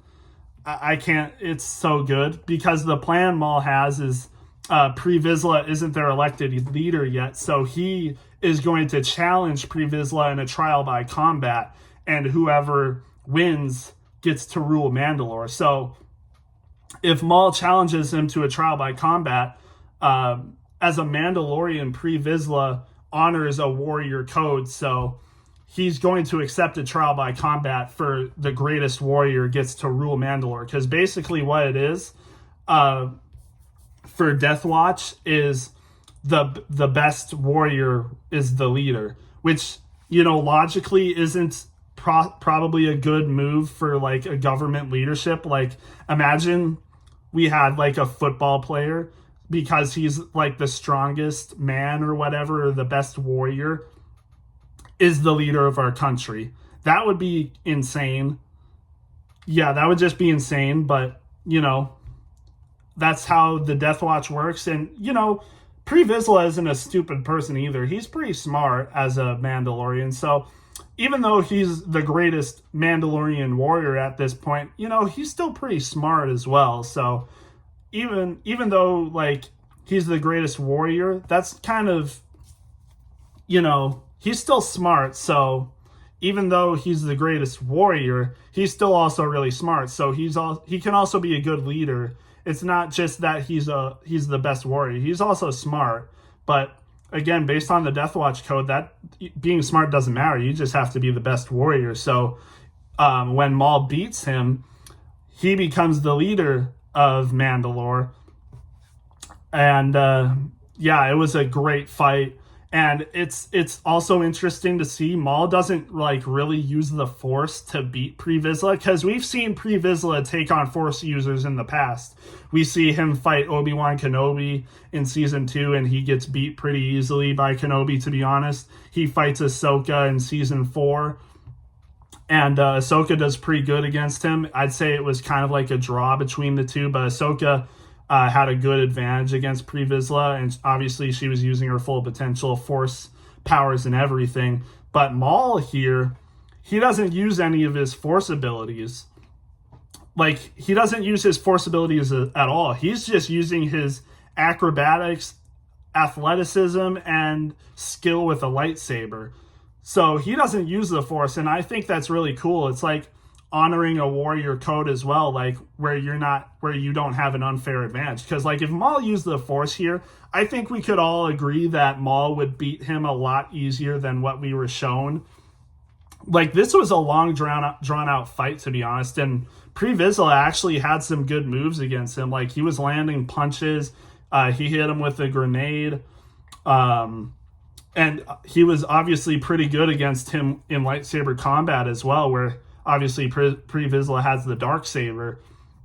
Like, he was again doing good against Maul, but then, you know, Pre Vizsla charges him, Maul gets the advantage, breaks his arm, then starts beating him up from there, and gets the darksaber from him.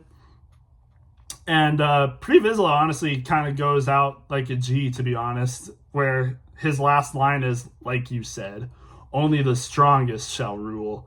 Like, he isn't a coward. He accepts his fate, and I kind of respect that about him.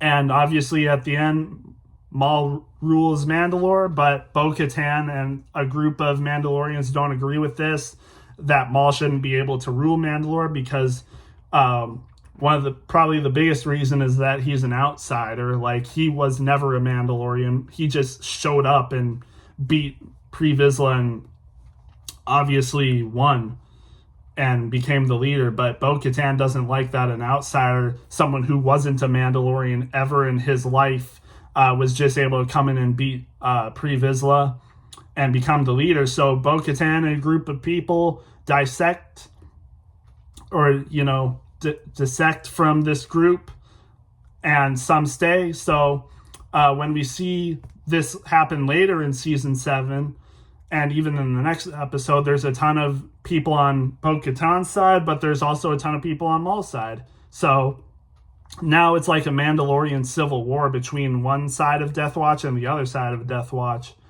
And yeah, I think that's really cool. And I talked about that episode for a long time.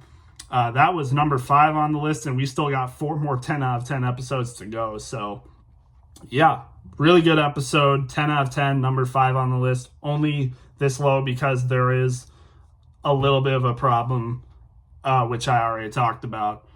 And I'm going to take another drink here.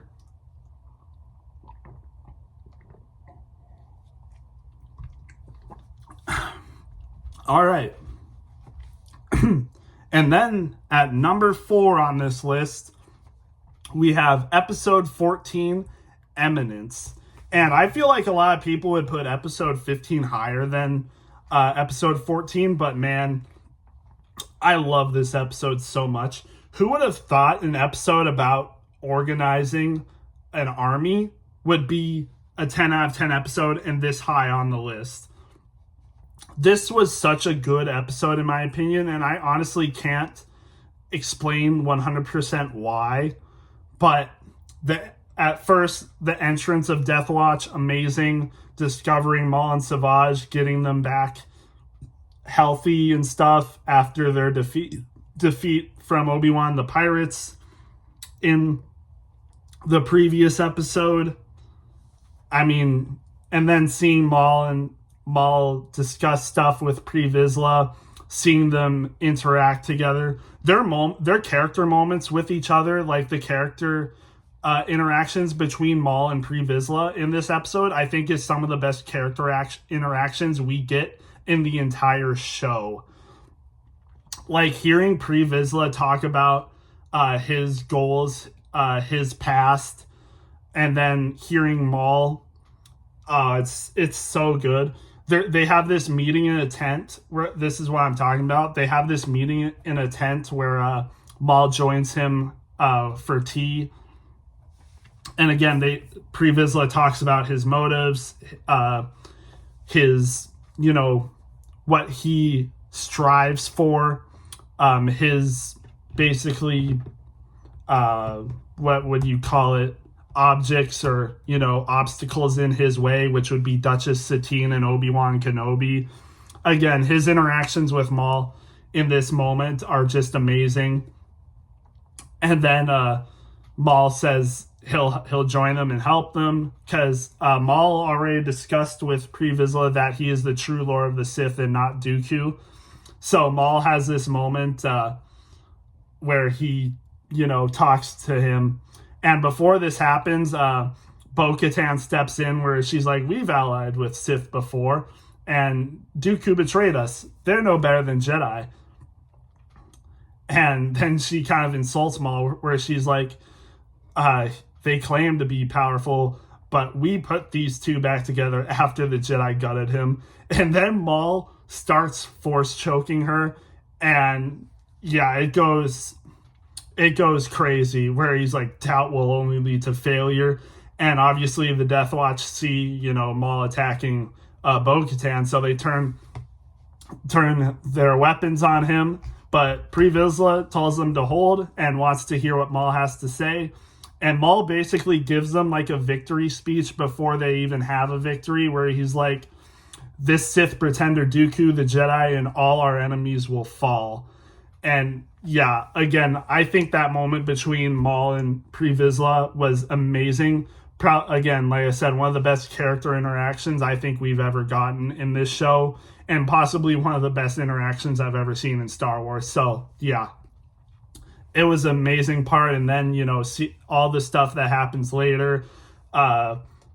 First, Maul, Savage, and the Death Watch go to the Black Sun. And I loved seeing the web featurettes for the Clone Wars as well, hearing Dave Filoni talk about this. In Legends, I think in a video game, Darth Maul, or some book or something, Maul actually has an interaction with the Black Sun. And I think originally he was sent by Palpatine to kill the Black Sun. But in this, Dave Filoni says from in Legends, Maul knows about the Black Sun, so he would know to go to them for help for this army that he's going to. And it's so funny to see this, because the Black Sun are full of macho tough guys where they don't listen to people, they do their own thing. Because Maul's I want an audience with your leaders, and the guy that's there is he'll be your funeral. So he goes in there and obviously requests their support, and the leader's obviously we're not mercenaries. And then he's dispose of these guys. And obviously they're poking fun at them, they think they're a joke and stuff like that.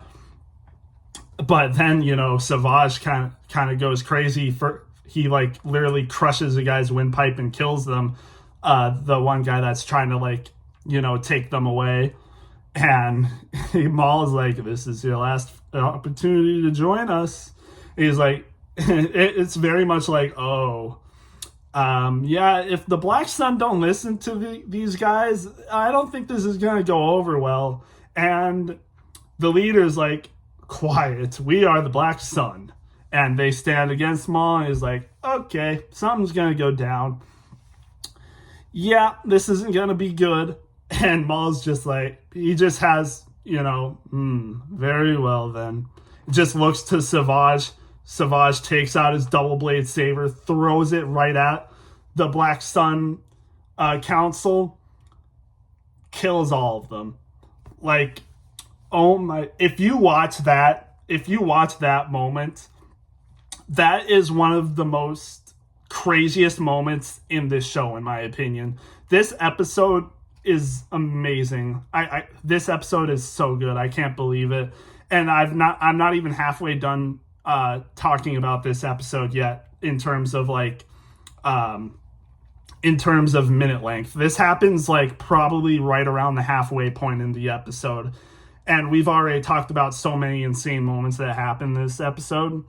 And it's kind of a little funny moment. And he's where the only person left standing is the person that escorted them into the room, where he's it'll be your funeral.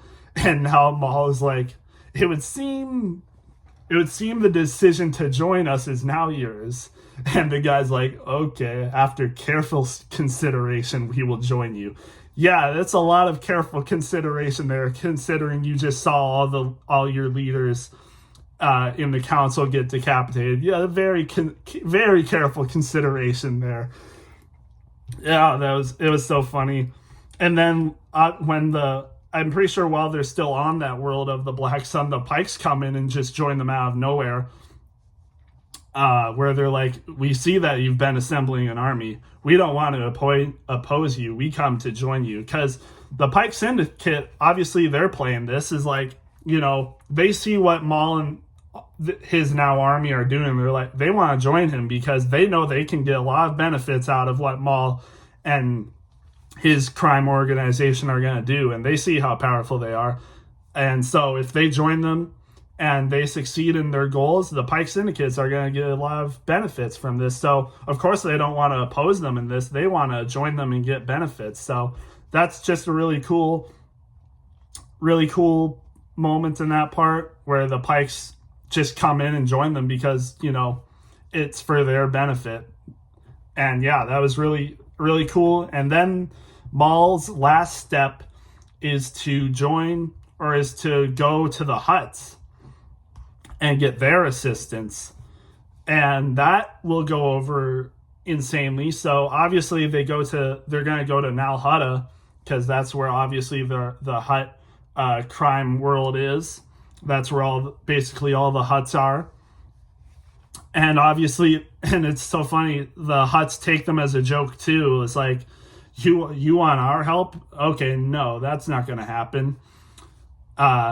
We're doing our own thing. We have our own big crime organization because obviously the Hutts, they're the biggest crime organization in the world, basically.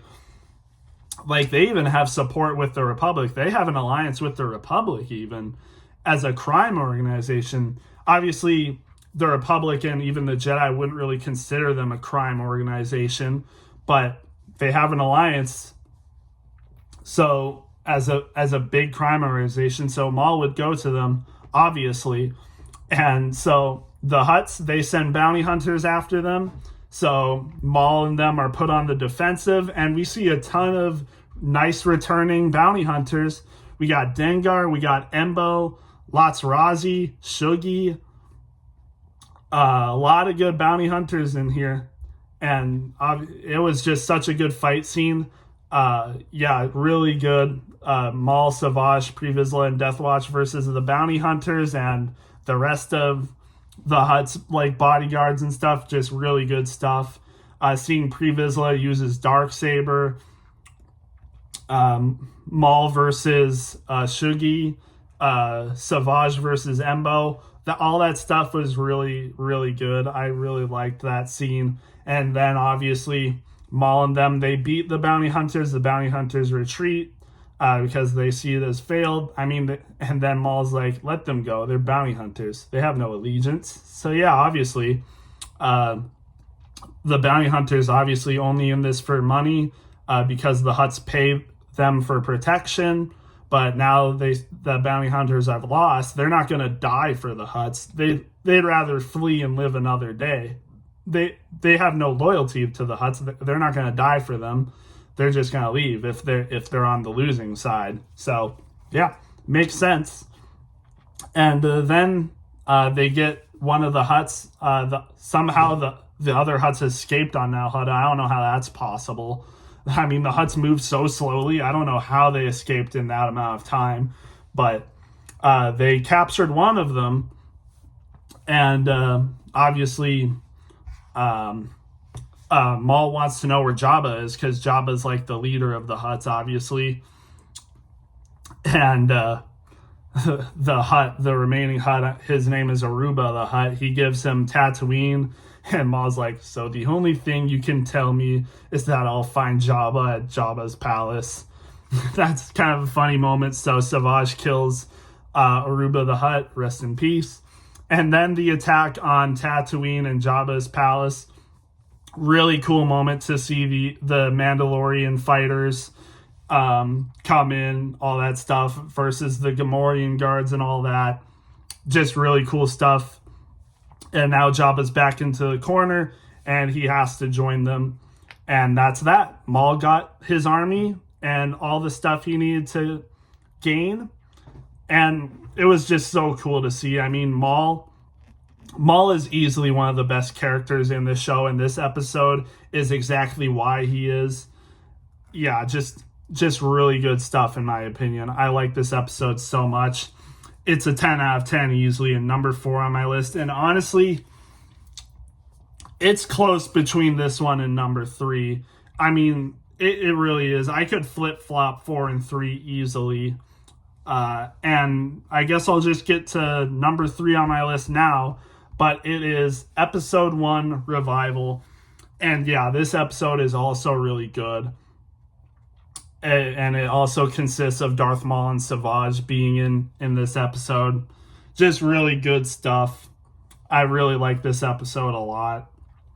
And the fight Obi-Wan has between Maul and Savage, the fight scene is basically what carries this episode. And I shouldn't say carry, because there's also a lot of other good things in this episode. Obviously, Hondo. This is possibly and probably my favorite Hondo moments in this episode. He's just such a good character in this episode, like being like an ally with Obi-Wan and having the pirates and Obi-Wan having to fight against Maul and Savage. And it's actually Hondo and his pirates with Obi-Wan versus Maul and his pirates, because Maul actually got some of the pirates to join Maul, or Maul got some of the pirates to join him in order to like take over Hondo. And like, this was Maul's basically first attempt at starting a crime organization. He wanted to ally the pirates, or he wanted an alliance with the pirates and Hondo's pirates to start the building blocks of his crime organization. And obviously that wasn't a good idea, because pirates don't have honor. And later we see that the pirates that betrayed Hondo and joined with Maul, they betrayed Maul and joined back with Hondo. So again, obviously Maul and Savage learn that it's probably not a good idea to try to have an alliance with pirates, because pirates have no loyalty. And I guess you could say that, you know, some probably crime syndicates don't like the Pikes and the Black Sun. I mean, they're probably not that loyal either. They'll probably only do what is best for themselves. And every opportunity they have to, you know, destroy you and take your riches, they'll probably do that too. But I think they're a little more loyal to the cause. But pirates definitely aren't. They'll jump at any advantage that they can have. And yeah, that's that. So, because the pirates first thought if they had an alliance with Maul, they would be able to take over Hondo and his pirate gang and have more. But when they see that, you know, Maul is losing, they go back with Hondo. So it's a funny moment. But the fight between Obi-Wan and Savage and Darth Maul, just an amazing moment. And earlier, obviously, we had Adi Gallia with them. But one of the most insane deaths in this show is Savage versus Adi Gallia. Keep in mind, Adi Gallia at this point is a Jedi High Council member. She's in the Jedi High Council, one of the best Jedi Masters in the Order. Maybe not in terms of a fighting or like being in combat, because we know Adi Gallia isn't one of the best lightsaber duelists or best Jedi in terms of combat ever. Like, there's probably even some Jedi Knights. Obviously, Anakin Skywalker, he's a Jedi Knight, but we obviously know Anakin's a better fighter than Adi Gallia is. But she's still a High Council member. And to be a High Council member, I would imagine you have to be pretty decent, at least, at lightsaber combat and using the Force and stuff. But Savage is more than a match for Adi Gallia. And Adi Gallia fails at an attempt to kick Savage, but he doesn't budge at all. And as they continue fighting, he force pushes her into a wall, rams her with his horns on his head. So, like, probably fatally wounds Adi Gallia with his horns. and as she falls to the ground, stabs her right in the back. Insane moment. And just an insane lightsaber fight. And this lightsaber fight lasted like half the episode, to be honest. It felt like it lasted like half the episode, to be honest. Like between Obi-Wan and Adi Gallia versus Darth Maul and Savage, and then into Obi-Wan versus Darth Maul and Savage, it felt like it lasted like half the episode. It felt so long, but I enjoyed every microsecond of it. That lightsaber fight was amazing. And then to see Obi-Wan versus Maul and Savage, and Obi-Wan actually kind of wins. That was an amazing moment. Him with dual lightsabers taking on both Darth Maul and Savage, an amazing moment, and it truly shows you how good of a lightsaber duelist and how good of a Jedi warrior Obi-Wan was. To take on Darth Maul and Savage at the same time, amazing. And Obi-Wan cuts off Savage's arm. Darth Maul sees this, so he force pushes Obi-Wan into a wall and, gets away from Obi-Wan. And, he sees that his plans failed. Obi-Wan is here, and when Obi-Wan's here and the other pirates that are allied with Obi-Wan, he's not going to win this fight, especially now that Savage is hurt. And they have to leave with their pirates and, maybe try again later against these pirates. But then he sees that the other pirates have already betrayed him. And Hondo and his full pirate gang are now attacking him. Maul and Savage have to leave. Maul gets one of his legs shot off, but they're able to escape in a what's the thing? I've been going so long, I'm forgetting a lot of things. But he escapes in a pod. Yeah, escape pod. Jeez, I'm really losing myself now. We're almost 2 hours in. He escapes with his brother in an escape pod into space and gets away. But yeah, that was just, again, an amazing moment. Amazing episode.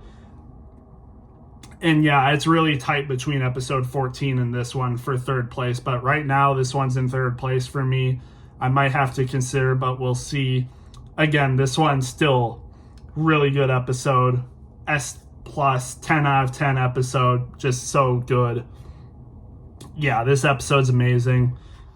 Yeah, not really much to say. I didn't really talk about the beginning, but it's interesting to see how Maul goes by the Sith code. He very much still considers himself a Sith, even though he's no longer an apprentice to Darth Sidious. He really thinks of himself as a Sith now and the Sith Lord, and now Savage is his Sith apprentice.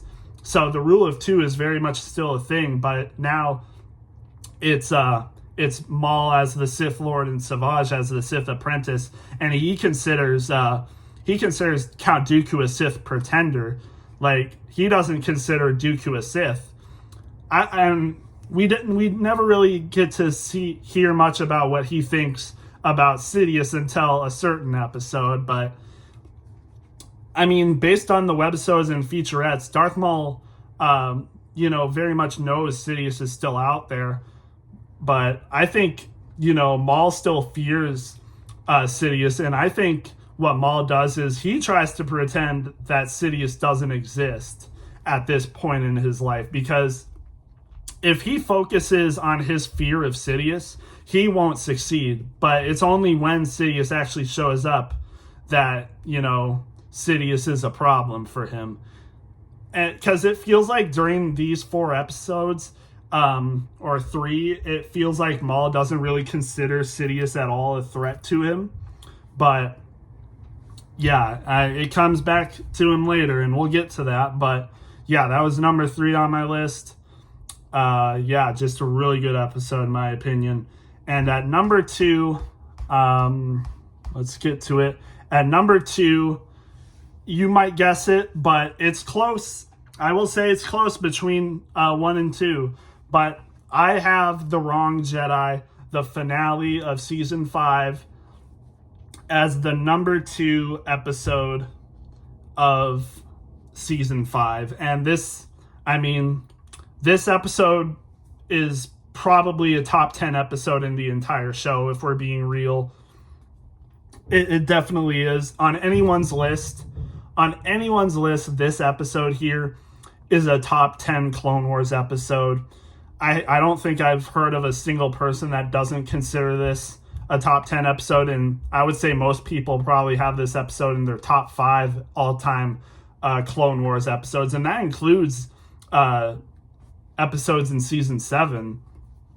Like, this episode is still one of the best, and I don't even need to tell you why it is, but the ending of this episode, one of the most emotional scenes in the entire show.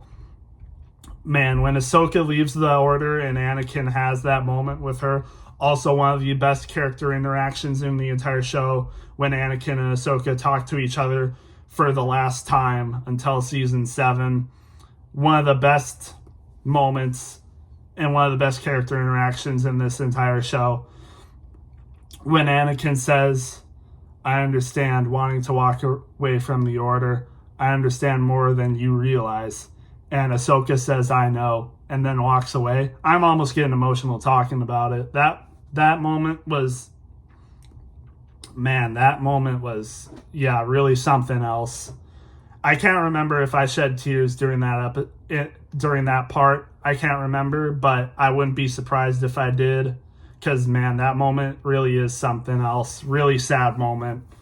And yeah, seeing Ahsoka's journey throughout the Clone Wars, seeing her as like a bratty, snippy new Padawan to seeing where she is now, it's some of the best storytelling we've ever seen in Star Wars. That's for sure. Just amazing. And I guess some other stuff to talk about. The fight Anakin has with Barriss when he discovers that she's the real person behind all this. The fight he has with her is amazing. Seeing his dominance against her later, like, Barriss, actually puts up a good fight against Anakin. It's interesting to power scale Barriss, because in this fight with Anakin, she actually does a pretty good job. And I think, later when we see her in Tales of the Empire, I think they downplay her, because I think by Tales of the Empire, she should definitely be better than the Grand Inquisitor, in my opinion. But the Grand Inquisitor kind of humbles her. Barriss gets one good hit on him during the end, when it seems like, honestly, even then, he's caught off guard. Like, he's in the middle of talking, and then she surprises him while he's talking. But, the Grand Inquisitor really seemed to get the best of her in that moment. And we know that by the time of Revenge of the Sith, which isn't far in the timeline from this episode, like, I would say this episode, The Wrong Jedi, probably only takes place a year before Revenge of the Sith. And we know by the time of Revenge of the Sith, Anakin, now Darth Vader, definitely scales above the Grand Inquisitor by a good margin. But here, just a year earlier, Barriss is putting up a pretty good fight with Anakin. So, again, it's interesting to wonder the power scaling of Barriss. But, again, Anakin ends up definitely getting the upper hand on her. Starts overpowering her, and then force pushes her into a tree, and he's beaten her at that time. And, yeah, just really interesting. That fight, again, I think was really good, but the power scaling of Barriss is definitely pretty interesting. I think in a normal circumstance, Barriss probably shouldn't be able to stand up against Anakin that well, but I think just for, storytelling and, action and stuff and suspense, it probably was, better that Barriss actually puts up a good fight against Anakin and has some good moves against Anakin. But I think in a normal circumstance, Anakin would definitely get the upper hand against Barriss pretty easily. But just for this sake, it was cool to see this fight play out like this. But yeah, just really good. And especially also the stuff between Anakin and Ventress, where Ventress gives Anakin the information that the only person that she would know of that Ahsoka has a connection with in all of this is Barriss. And that's where Anakin starts to get the suspicions about Barriss being the actual one. And one of the things in this arc is that I feel like really the only obvious person that could have done this is Barriss. Like, Barriss is the only one during Ahsoka's time, like, being a fugitive on the run, basically, and like her friendship with Ahsoka. I feel like the only person we would ever suspect being the actual person behind this is Barriss, and then obviously at the end it's revealed that Barriss is indeed the person behind all of this. So it really wasn't out of left field that Barriss was the person behind all of this, to be honest. But it was still, again, it's still made for a good story, don't get me wrong. It just wasn't really like a mystery who the person was behind all of this, especially by like episode 3 in this arc. It was pretty obvious that Barriss was the one behind all of this, to be honest. So again, not really a mystery that Barriss was the one behind all of this, but again, still a good story. And again, like I said, the ending to this episode, amazing. And I think it's also pretty obvious in this episode that that Plo Koon, Yoda, and Obi-Wan are really the only ones that were on Ahsoka's side, but the rest of the council, like Mace Windu, Ki-Adi-Mundi, Oppa Rancisis, even people like Kit Fisto and Shaak Ti probably were against her in this. So, yeah. Interesting stuff. And then also the moment where Ahsoka is accepted back into the Order, where some of the Jedi offer their apologies, especially Anakin. And then to see Ahsoka turn down the offer, just insane stuff. And then even the look on Plo Koon and Obi-Wan's face is so heartbreaking. Like, in the background, you see Obi-Wan just looks so sad, and even Plo Koon. Like, Plo Koon wears a mask, but you can tell how sad Plo Koon is behind that mask. It's, oh, man. They really had to do that to us. Like, oh my gosh. Like, that was insane. And again, this episode is the best of Clone Wars, in my opinion. The best of the best. It goes up there with any other episode, in my opinion, in the Clone Wars. Really one of the best.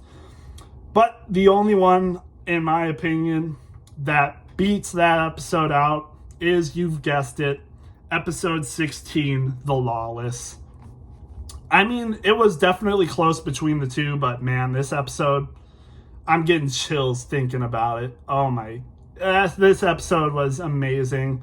And really, when you think about it, only two insane things happened during this episode. Maybe 3, but man, when they happen, they happen. Like, holy shoot. Yeah, you know the moments. But I'll talk about the fight first, because seeing Darth Sidious fight Darth Maul and Savage Opress, this is the best fight in the entire Clone Wars, in my opinion. And this is probably a top 5 lightsaber duel in Star Wars. Literally a top 5 lightsaber duel in Star Wars. I mean, you have Anakin versus Obi-Wan in Revenge of the Sith. You have Luke Skywalker versus Darth Vader in Return of the Jedi. You have Darth Maul versus Obi-Wan and Qui-Gon Jinn in The Phantom Menace. Even Ahsoka versus Darth Vader in Star Wars Rebels. And you have Darth Sidious versus Darth Maul and Savage Opress. This lightsaber battle, I mean, holy crap. The entrance with Darth Sidious, masterful. Literally played to perfection. Seeing him just casually choke out Death Watch Mandalorians, who are very powerful. Like, we saw in Season 2 that 2 Death Watch Mandalorians were able to knock out Obi-Wan Kenobi. And we see Darth Sidious just stroll up, force choke 2 Death Watch Mandalorians as if they're nothing, and continue to walk into the Mandalorian temple as the Mandalorians are still choking and dying. Like, this dude, oh my gosh. The aura Darth Sidious has in this moment is unlike anything I've ever seen, except for Darth Vader moments. Like, this dude, I mean, we saw Maul play his plan to perfection perfectly in this entire arc.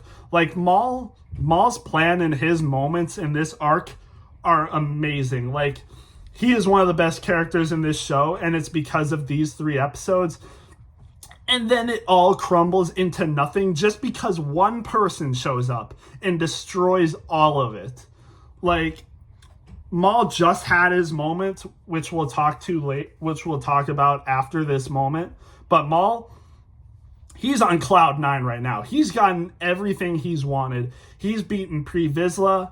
He just did something to a certain someone that will never be forgotten. Like, that scar will be there for the rest of his life. And he's on cloud 9 right now. He has everything he wants, and then one person walks in and changes all of that. To the point where Maul is begging for death. Because he knows what Darth Sidious will do to him is a fate worse than death. It's, oh my goodness. Like, oh, this episode, man. Insane. Insane episode. And then, unfortunately, we get to see, Savage Opress dies right in Maul's vision and his own hands, right by his side later. Like, you could argue Savage Opress is the only person besides maybe Mother Talzin that Darth Maul cares about at this point. Like, Savage Opress is his only brother at this point. And although, Maul's rule of 2, where he's the master and Savage is his apprentice, like, I think, at the end, Darth Maul did consider himself a brother. Like, when he sees Savage get stabbed by Sidious, he doesn't say apprentice. He says brother. Like, man, it's hard to feel bad for Darth Maul here, given what he did earlier in this episode. But man, to see that, you see that Darth Maul, like, really, cared about his brother, in my opinion. There's some debate for that, but I really do think Darth Maul loved him as a brother in a way. And to see yet another thing get taken away from Darth Maul, in a way it is, heartbreaking for Maul. Like, again, it's hard to feel bad for Maul here, feel bad for him here, but in a way, this is just yet another addition to, Maul, the tragedy of Maul. Like, Maul was born this way. Like, in a way, what Bane from Batman would say, he was born in the darkness. Like, basically all Maul knew his entire life was evil and darkness, because Darth Sidious trained Maul since he was a child, probably like 3 or 4 years old, honestly. And yeah, it was, and even then, Maul was born in the Night Sisters, which, the Night Sisters are objectively evil as well. Like, Mother Talzin is definitely an evil figure, you would say. And that was his mother figure. And, later in not the Dark Disciple, the Son of Dathomir, Mother Talzin gets taken away from him too. So, yeah, again, this adds on to the tragedy of Maul. But again, it's hard to feel bad for Maul in this moment, because what he does in this episode is despicable. Satine is able to break out of prison for a moment because she is rescued by none other than Bo-Katan and Korkie, her nephew.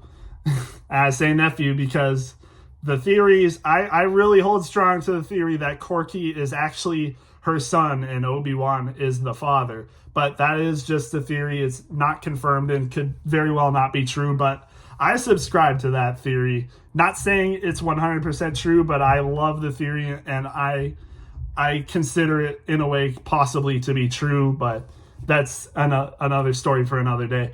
But Korkie and Bo-Katan rescue her for a moment, but Maul's Death Watch warriors are on her trail, so she can only send a message to none other than Obi-Wan Kenobi. Very A New Hope reference to Leia Organa calling to Ben Kenobi, where she says this is a message for Obi-Wan Kenobi and she needs his help. Yeah, and obviously Obi-Wan's not going to say no to that. But again, we see another fault of the Jedi here. like Obi-Wan, Yoda relays this message to Obi-Wan, and Ki-Adi-Mundi's there as well. And, Yoda asks for his thoughts, and Obi-Wan thinks they should help him, but Ki-Adi-Mundi says, unfortunately they're a neutral system, and we cannot, as the Republic, we cannot go help, because if we help, the Republic will look to seem as if they are trying to take over Mandalore against the Death Watch, and then the Separatists are going to see this, and they're going to get in on that as well, and then Mandalore is going to become a war zone between the two. It's no longer going to be a neutral system. Based on war laws, the Republic can't interfere with neutral system, despite what's going on.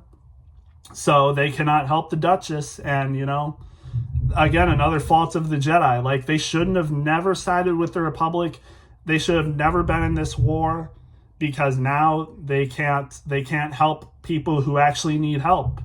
So yeah, just unfortunate.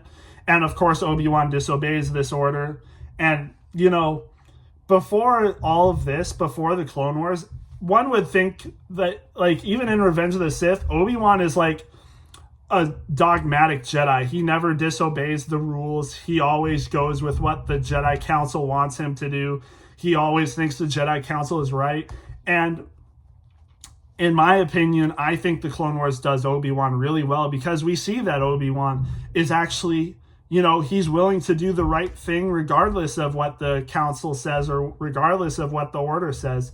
This is objectively the right thing to do here to rescue the Duchess. And, even though we know Obi-Wan has, feelings for the Duchess, they had a past together, like, it is, in a way, because of Obi-Wan's attachment or, feelings to the Duchess, that he goes to help them and disobeys the Council or, Yoda and Ki-Adi-Mundi. It's, I think, the right thing to do. And he goes there, tries to save her, but it backfires. The Death Watch catch on to him. The Twilight that he uses, yes, he uses the Twilight, an OG ship that only the OG Clone Wars fans would remember.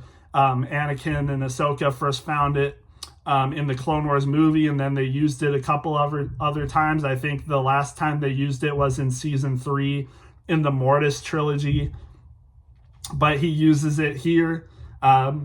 He borrows it from Anakin, and unfortunately we see the death of the Twilight as the Mandalorians shoot missiles at them, and the Twilight goes down in flames, unfortunately. And Obi-Wan and Satine's rescue mission fails, and Obi-Wan and the Duchess are captured, and Maul just taunts Obi-Wan here, tries to get him to honestly turn to the dark side. But this is my favorite characterization. This is one of my favorite Obi-Wan moments in the show, because no matter what happens, Obi-Wan will always remain in the light side. And one of the best lines that he's ever delivered, Obi-Wan has ever delivered, Alec Guinness, Ewan McGregor, James Arnold Taylor, one of the best lines Obi-Wan has ever said: "It takes strength to resist the dark side. Only the weak embrace it." One of the best lines one of the best lines in the show, one of the best lines in Star Wars, one of the best lines Obi-Wan has ever said. Just a great moment for Obi-Wan, and one of the best characterizations I've ever seen for Obi-Wan Kenobi. And, and then later says, "And those who oppose it are more powerful than you'll ever be." Obvious just adds on to it, and it's sad, because Obi-Wan tries to reason with Maul. He tries to, Maul had his moment of trying to turn him to the dark side, where he's trying to make him feel his anger and stuff like that. But then Obi-Wan, responds back. He's like, he tries to sympathize with Maul, where he's like, "I've been to your village. I know your homeworld. I know that the decision to join the dark side wasn't yours. The Night Sisters made that decision for you, in terms of, raising him in, evil witch magic ways, and then, giving him to Palpatine." And, Maul, it's his time to clamp back at him, where he's like, "You think you know me? I've I've relinquished all these years thinking of nothing but you because you put me in this spot. I was destined to become so much more than what I even am now. Like, I was an apprentice to the most powerful being in the galaxy, destined for so much more, and you put me in this spot. So it's his turn to, clap back at Obi-Wan and, talk about the pain that Obi-Wan has put him through. And now the perfect moment is in place. And Maul says, I never had any plans on killing you, but I'm going to make you share my pain. And that's another moment, a critique. I swear multiple times Darth Maul said he wanted to kill Kenobi in episode 22, where he says, your death will be beyond excruciating, but now here he's saying, I never planned on killing you. Like, what is it with these bad guys and like going back on their, intentions on killing people? First it was Pre Vizsla saying he's going to kill Maul, but then he goes back and saying, no, I just want you to do my bidding now. So now you're not going to kill him. And now Darth Maul is saying, I'm going to get my revenge on Kenobi and kill him. But now he's saying, I never planned on killing you, but you're going to share my pain. And it's unfortunate because during this whole moment, Darth Maul has Satine in a force choke. Like, during all of this, Obi-Wan, just stands out. Like, you can tell, like, even Dave Filoni says this in the webisode, featurette, whatever. He's like, that anger, that darkness is inside Kenobi somewhere, but here he cannot go with the dark side here, because if he does that, Darth Maul wins and Kenobi will be, he will have joined the dark side. He will, have succumbed to the dark side here by doing what Maul wants, by giving into his anger and stuff. But he doesn't. Even while Satine is like force choked, like he's killing her and stuff like that, he still remains in the light side. And again, Obi-Wan probably you could say he's a perfect embodiment of the light side. I wouldn't go as far to say the imperfect embodiment of the light side, but a perfect embodiment of the light side. Just imagine yourself in this moment. You see like some guy like you've had a past with, you've had a history with, you've beaten before, but now he's arisen and now he has one of your loved ones captured and he is now torturing and going to kill. And you don't turn to the dark side. You have to not turn to the dark side. Put yourself in Obi-Wan's shoes. I doubt many wouldn't succumb to doing the dark side or evil things in order to save their loved one. Like, I know this situation's a little different, but if you're in Obi-Wan's shoes, I think there's no way, like most people, probably even me, I won't even say possibly, probably even me, if I had a loved one like Satine being in that position, I would highly doubt I don't, go to the dark side in order to, save Satine and, do some questionable things in order to save a loved one. And in a way, that's kind of what Anakin does. Sorry, my video cut out, too much storage, but that's what I feel Anakin does in a way, but I know it's different, but yeah, that happens. But again, yeah, just an insane situation that Obi-Wan's put in. Maul ends her life. Obi-Wan's there distraught. And Satine says, I loved you always. I always will.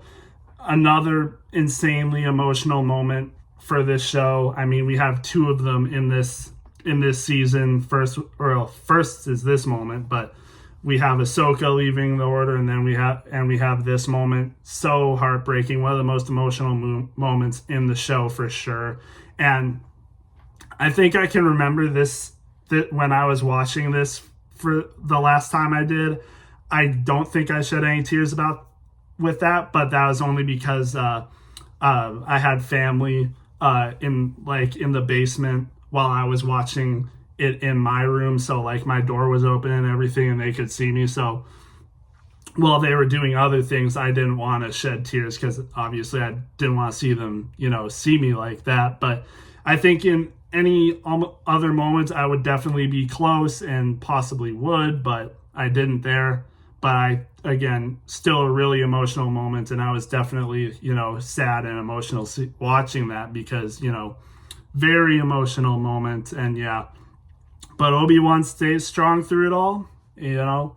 He is almost a perfect embodiment of the light side, especially for a moment like this. Yeah, just amazing moment. And yeah, that's why this episode is a 10 out of 10, number 1 on season 5. Yeah, just an amazing episode. And obviously we get the plot twist that Bo-Katan is Satine's sister, and that really impacts a lot of the Star Wars story as well. Yeah, and we see a lot of that even in, The Mandalorian, and, later in season 7 as well, like Bo-Katan and her sister and their relationship they had. And, even seeing them earlier in this episode where Satine's like, why are you helping me now? And he's like, my enemy is my friend. So, they're on very different sides, but, they've become, allies once again as sisters. So a lot of story there. And I feel like we haven't even told enough of that story. I really think we do need to see more of Mandalore, Bo-Katan, Satine, and especially Obi-Wan and Satine's past before we see them together in season 2 of the Clone Wars. So hopefully we get that. But yeah, otherwise that's season 5 for you guys. I hope you really enjoyed this. This was a long one, and I'm gonna have to get editing software just so I can combine these 2 separate videos together. I had to start a new video here because I had to delete some stuff, and then I had to get editing software so I can combine these 2 videos together. So yeah, I really enjoyed this one.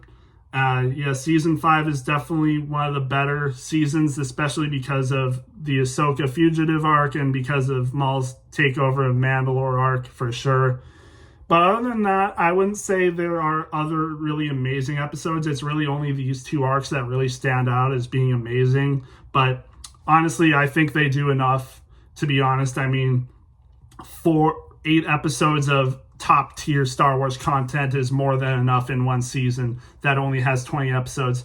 12 episodes that are between terrible to pretty decent, to then these 4 episodes or 8 episodes that are top tier Star Wars content, I think is more than enough in one season to be a really good season. So yeah, that's all I have for this one. Hope you guys enjoyed, and we'll see you for season 6. Yep, we'll see you then.